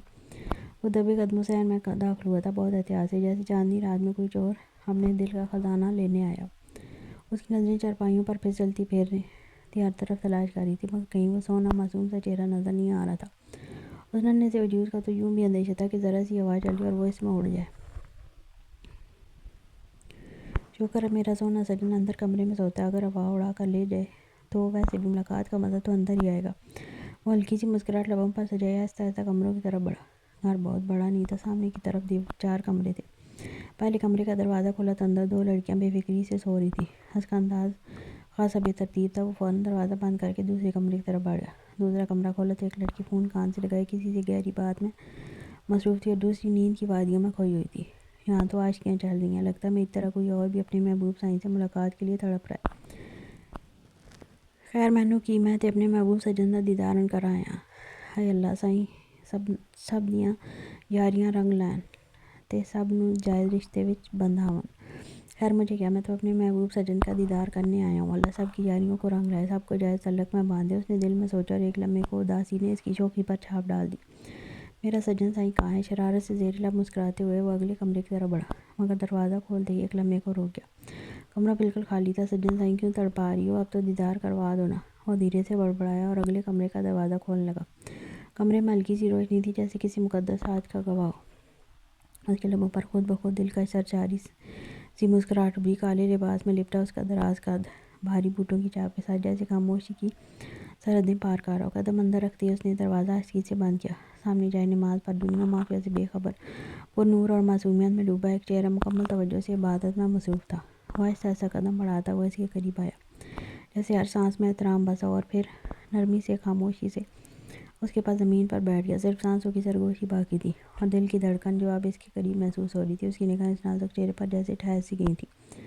وہ کتنی حسین تھی کہ اگر کوئی اس کے دل سے پوچھتا تو شاید لفظوں میں بیان نہ کر پاتا۔ اس کے اندر کوئی خاموش سی دھڑکن چیخ چیخ کر کہہ رہی ہو، بس یہ میری ہے، میری دعا، میری قیمت، میری سانس۔ اس کی نظریں جیسے ساکت تھی صرف اس کے چہرے پر، اور آنکھوں میں وہ جذبہ تھا جو لفظوں سے نہیں صرف نگاہوں سے عیاں تھا۔ لیکن اس کا محبوب سائیں بھی محسوس کر چکا تھا کہ وہ اب تنہا نہیں رہی۔ تبھی تو بے قراری اس کے وجود میں سرسرانے لگی تھی۔ وہ دعا کے الفاظ جلدی جلدی لبوں پر لانے لگی، جیسے اس لمحے کو مکمل کر کے کسی انجانی طوفان سے پہلے پناہ لینا چاہتی ہو۔ دعا ختم کرتے ہی چہرے پر ہاتھ پھیرتے ہوئے اس نے بے ساختہ نظریں اٹھا کر ارد گرد دیکھا تو سانس جیسے پل بھر کر رکی ہو۔ وہ وہاں تھا، سامنے، بہت قریب، لبوں پر گہرا دل موہ لینے والا تبسم سجائے۔ وہ شخص جو آج ہر پردہ ہٹا کر آیا تھا، نہ صرف اپنی نظریں بلکہ اپنا پورا وجود لے کر آیا تھا۔ آج وہ صرف اسے دیکھنے نہیں، اپنا دیدار کروانے آیا تھا۔ اسے بتانے آیا کہ اگر وہ حسن کی شہزادی ہے تو سردار دلدار بھی کسی شہزادے سے کم نہیں۔ مگر پھر یہ کیا ہوا؟ اس کا ڈرپوک سائیں جسے وہ اتنی بہادری سے دیکھنے آیا تھا، اچانک آنکھوں میں حیرت کا طوفان لیے چیخنے ہی لگا تھا۔ آنکھیں پھیلی، لب ہلے، آواز کانوں سے ٹکرانے والی تھی کہ دلدار کے ہونٹوں پر شرارتی مسکراہٹ ابھری، اور اگلے لمحے اس کے لبوں پر ہاتھ رکھ کر وہ دھیرے سے بولا، میرا ڈرپوک سجن، ایسے کون چیختا ہے، وہ بھی اپنے سردار سائیں کو دیکھ کر؟ دلدار اپنے سونے مکڑے کے لیے پتھریلے پار کر آیا، اور تم مجھے دیکھ کر چیخ رہی ہو؟ نہ میرا سجن سونا، نہ، یہ تو ظلم ہے، زیادتی ہے اس معصوم سے دلدار کے ساتھ، اور دلدار خود کے ساتھ تو ظلم ہونے نہیں دے گا۔ اس کے دل کی دھڑکن تیز ہوئی۔ سردار نے آہستہ سے ہاتھ اس کے لبوں سے ہٹایا، جیسے اسے یقین ہو کہ وہ اب چیخے گی نہیں، اور سچ میں وہ چیخی نہیں تھی، بلکہ اگلے ہی لمحے اٹھ کر دیوار کے ساتھ لگ کر کھڑی ہو گئی۔ یقیناً وہ سکتے میں کھڑی تھی، اور اسے یوں کھڑے دیکھ کر دلدار کے دل کی بے قراریاں بڑھنے لگیں۔ وہ بھی اٹھ کر کھڑا ہوا، اس کی آنکھوں میں وحشت دیکھنے لگا۔ سامنے کھڑا شخص وہی جو کل رات گاؤں ڈاکہ ڈال کر گیا تھا، سیٹھ طیب کو قتل کر چکا تھا، جس کی وجہ سے کتنے گھر اجڑے تھے، کتنی مائیں روئیں۔ وہ آج اس کے سامنے تھا، اس کے کمرے میں، اس کے بیعت قریب، گھنی پلکوں تلے نظریں سمٹنے لگی تھی، اور دل اتنی زور سے دھڑکنے لگا جیسے پسلیاں توڑ دے گا۔ آپ! اس کے ہونٹ کانپے، آواز میں خوف اور حیرت دونوں شامل تھے۔ وہ جانے کے باوجود بھی چیخ نہیں پا رہی تھی، کسی کو پکار نہیں پا رہی تھی، اور وہ جو پورے علاقے کی دہشت ہے۔ اس وقت اس کی آنکھوں میں کچھ ایسا تھا جیسے اس کے ہر گناہ کا جواب اس لڑکی کی معصوم آنکھوں میں چھپا ہو۔ ہاں میں، وہ آہستہ بولا، دلدار، تمہارا دلدار، اپنے سجن سائیں کا ہونے والا سر کا سائیں۔ آپ قاتل، ڈاکو! وہ کانپتے ہوئے کچھ کہنے کی کوشش میں ناکام ہوئی تو وہ ہلکے سے لبوں کو حرکت دیتا مسکرایا تھا، ہاں ہاں بالکل یہی پہچان ہے میری، میں قاتل بھی ہوں، ڈاکو بھی۔ وہ قدم آگے بڑھانے لگا، اور ہاں میں عشق کا دعوے دار بھی ہوں، تمہارا عاشق بھی، صرف تمہارا۔ آپ یہاں کیوں؟ وہ چیخی تھی نہیں، صرف سوال کیا، لیکن سوال کی گہرائی نے اسے اندر سے لا دیا۔ وہ رکا ایک لمحے کے لیے، جیسے خود کو سچ کی زنجیروں میں قید کر رہا ہو، کیونکہ تم میری ہو، میری، اور میں تمہارا، اور جو جس کا ہوتا ہے وہ آخرکار اسی کے پاس آتا ہے نا۔ وہ اس کے بالکل قریب آ چکا تھا، مگر نگاہوں میں کوئی ہوس، کوئی درندگی نہ تھی، صرف ایک بےتاب پاگل طلب تھی، صرف عشق کی تپش۔ جس کا ہوتا ہے وہ اسی کے پاس آتا ہے، اور میں تمہارے پاس خود چل کر آیا ہوں۔ اب تمہیں میرے پاس آنا ہے، فکر مت کرو، لے جاؤں گا، دھوم دھام سے لے کر جاؤں گا۔ اب تو شاید رہ بھی نہیں پاؤں گا تمہارے بغیر، میرا سونا مکڑا، میرا حسین چاند۔ اب اس چاند کو میرے آسمان پر ہی چمکنا ہے، اپنے سونے مکڑے کی روشنی کسی اور کے آنگن میں چمکتے نون تو لعنت ہے ایسے عاشق پر۔ نہ نہ نہ، نہیں، ہرگز نہیں۔ وہ بول نہ سکی، کانپ رہی تھی، خوف کی شدت سے پورا وجود لرز اٹھا۔ کیوں نہیں سجن سائیں، تم میری ہو، بتایا تھا نا تمہیں 3 سال پہلے، تم میری امانت ہو۔ تو پھر اس نہیں کا کیا مطلب ہے؟ جو میرا ہے اسے میں لے کر ہی جاؤں گا۔ میں نہیں جاؤں گی، وہ نفی میں سر ہلاتی گھبرا کر بولی۔ آواز ٹوٹی جیسے کوئی ڈراؤنا خواب ہو جس سے ابھی بیدار ہو جائے گی، لیکن خواب ٹوٹنے کا نام ہی نہیں لے رہا تھا۔ جانا تو پڑے گا، نہیں والا آپشن نہیں ہے، لیکن تمہارا دلدار اپنی ڈرپوک سجنی کی خواہشوں کا احترام ضرور کرے گا۔ اب یہ نہیں کہ اگر تمہارا من پسند آپشن نہیں ہے تو کوئی آپشن ہی نہ ہو۔ آپشن ہیں، وہ 2 ہیں، یا تو شیر دل کی پیٹھ پر بیٹھ کر چلو گی، یا میں تمہیں اپنی باہوں میں اٹھا کر لے جاؤں گا۔ اوف میرا سونا مکڑا، تمہیں کیا پتا وہ شیر دل کون ہے؟ بلکہ پتا ہوگا، کل دن میں اسی کی سواری کی تھی تم نے، میں تمہیں گھر تک چھوڑ کر آیا تھا۔ اسے کل دوپہر کی تپتی گرمی والا واقعہ یاد کروانے کی ضرورت نہیں تھی، اسے اس کی آواز سے یقین ہو گیا تھا، یہ وہی شخص ہے جو کل اس کے لیے قیامت بن کر آیا تھا۔ دیکھیں ڈاکو جی، میں الفاظ ہونٹوں پر بکھنے لگے، اونچی آواز میں بولنے کی ہمت نہ رہی۔ وہ نہیں جانتی تھی کتنے زخم لگنے والے ہیں، بس اتنا جانتی تھی کہ سب نے اسے ہی غلط سمجھنا ہے، ہر انگلی اسی پر اٹھے گی، اور سامنے کھڑے شخص اتنا قریب تھا کہ خوف سے زبان ساتھ نہیں دے رہی تھی۔ ڈاکو کی جان، انکار مت کرنا، تمہارا انکار جان پر وار کرے گا۔ تم چاہو تو میں کل سے خود کو مٹا دوں، لیکن دل سے تمہیں نکال دینا یہ میرے بس میں نہیں ہے۔ اس لیے یوں ڈرنا گھبرانا بند کرو۔ میری ہر دھڑکن تمہاری امانت ہے، اور تم میری امانت ہو، جسے میرے پاس آنا ہے۔ دوہم کا پورا وجود کانپ رہا تھا، لیکن اس وقت خوف سے زیادہ الجھاؤ اسے اندر ہی اندر ڈس رہا تھا۔ کیا وہ واقعی وہی شخص ہے، وہی ڈاکو؟ ہاں، لیکن کیا وہ وہی قاتل بھی ہے؟ اس نے کبھی سیٹھ طیب کو نہیں دیکھا تھا، نہ ہی وہ اسے جانتی تھی، لیکن اس کی موت وحشت بن کر پورے گاؤں میں گونج رہی تھی۔ اور سچ تو یہ تھا، اسے فرق نہیں پڑتا کہ سامنے کھڑا شخص قاتل ہے یا نہیں، لیکن جو اسے اپنی امانت کہہ رہا تھا وہ قاتل ہو سکتا ہے، یہ سوچ کر ہی اس کی روح تک کانپ گئی تھی۔ اسے کانپتے دیکھ وہ آہستہ آہستہ دوام کے قریب آیا، اس کی خوشبو اس کی ہر سانس میں گھو رہی تھی۔ وہ اس کے اس قدر قریب تھا کہ دوام کی آنکھوں کو خوف بھرنے لگا تھا۔ دلدار کی نگاہوں میں نرمی تھی، مگر دل میں دیوانگی کی آگ بھی بھڑک رہی تھی۔ وہ اس کے سامنے کھڑا تھا، لیکن اس کی موجودگی ایک طاقتور رعب لیے ہوئی تھی۔ میرا سونا مکڑا، اس نے سرگوشی کی، آواز میں محبت اور تھوڑی سی غرور کی چمک تھی۔ میرا سجن سائیں، میری امانت، تمہیں ڈرنا نہیں چاہیے، سردار تو خود مرتا ہے تم پر۔ وہ مسکرایا جیسے کوئی معصوم بچہ اپنی پسندیدہ چیز کو سہلاتا ہے۔ تمہارے خوف نے میرے دل کو تکلیف دی ہے، میرا ڈرپوک سائیں۔ تم میرے لیے سب کچھ ہو، سب کچھ کا مطلب پتہ ہے تمہیں؟ سب کچھ کا مطلب سب کچھ، سانس بھی، زندگی بھی۔ اس نے آہستہ سے اس کے ہاتھ کو اپنے ہاتھ میں لیا، لیکن اس کے لہجے میں اب ایک رعب سا تھا جو اس کی ہستی کا حصہ تھا۔ یہ دنیا بہت بے رحم ہے، اور میں تمہیں اس سے بچانا چاہتا ہوں۔ میں وہ ڈاکو ہوں جو سب چیز سکتا ہے، لیکن میں وہی عاشق بھی ہوں جو تمہیں اپنے دل کی گہرائیوں سے چاہتا ہے۔ دوام کی آنکھوں میں خوف تھا، وہ کانپ رہی تھی، مگر اس کی نبض اس کے قریب ہونے سے تیز ہو گئی تھی۔ مجھے دکھ ہے، تکلیف ہے اس بات کی کہ تم میرے نکاح میں نہیں ہو، ورنہ ایک لمحہ تمہیں اس دنیا کے حوالے نہ کرتا۔ تم نہیں جانتی اس وقت میں کیا محسوس کر رہا ہوں۔ میرا دل اس غم سے تڑپ رہا ہے کہ تم میرے نکاح میں نہیں ہو۔ میں تمہارا ہوں دوام، اس نے نرمی سے کہا، لیکن آواز میں حکم کی گونج تھی۔ اور تم صرف میری، اور جو میرا ہے اسے کوئی چھین نہیں سکتا۔ تم میرے پاس آؤ، چاہے تم ڈرتی ہو، کانپتی ہوئی ہو، مگر آنا تو پڑے گا، چاہے تم کچھ کہو نہ کہو۔ میرا دل تمہارے لیے پاگل ہے، اور میں تمہیں اپنی باہوں میں نہیں لے سکوں گا تو پھر یہ زندگی بے معنی ہے۔ اس لیے تمہیں میرے پاس آنا ہوگا، تمہیں میرا بننا ہوگا۔ اس کی آنکھوں میں بے پناہ محبت اور دیوانگی تھی، وہ اس کے اتنے قریب تھا کہ دوام نے اس کی سانسیں محسوس کی۔ پلیز ڈاکو جی، میں ڈاکو صدقے اپنے ڈرپوک سجن پر۔ وہ دیوار سے ٹیک لگا کر کھڑا ہوتا اسے دیکھنے لگا۔ وہ کانپتے ہوئے بھی عجیب نظارہ پیش کر رہی تھی، وہ خود پر اختیار کھونے لگا تھا، بلکہ اس کی دھڑکنیں اس قدر بے قابو تھی کہ ایسا لگا جیسے وہ خود پر قابو نہیں رکھ پا رہا ہو۔ اچانک وہ دوام کے بہت قریب ہو گیا، اتنا قریب کہ اس کی سانسیں اس کے چہرے پر گزر رہی تھیں۔ اس کے لب بے حد نرمی سے مگر بہت ہی قریب دوام کے لبوں کے پاس آئے، اس کی کپاہٹ کو محسوس کیا، اور یہ لمحہ اس کے دل کو مزید مچلا گیا۔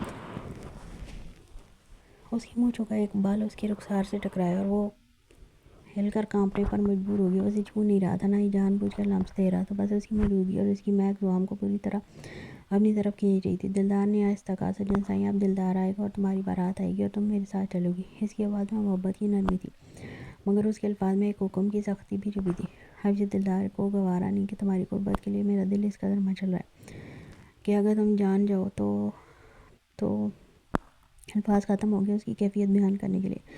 وہ کچھ تلاش نہیں کر پایا کہنے کو۔ تم کانپتے کانپتے پاگل ہو جاؤ، اور دلدار تو پہلے ہی تمہارے عشق میں پاگل ہے، اس لیے تمہیں مزید پاگل کرنے کے لیے 3 دن کا وقت لے رہا ہوں۔ 3 دن کی ضرورت نہیں، بے شک چاہوں تو ابھی لے کر چلا جاؤں تمہیں اپنے ساتھ، لیکن پتھریلے پہاڑوں کا راجا ہوں، اپنے دلدار سجن کی بارات دھوم دھام سے لے کر آؤں گا۔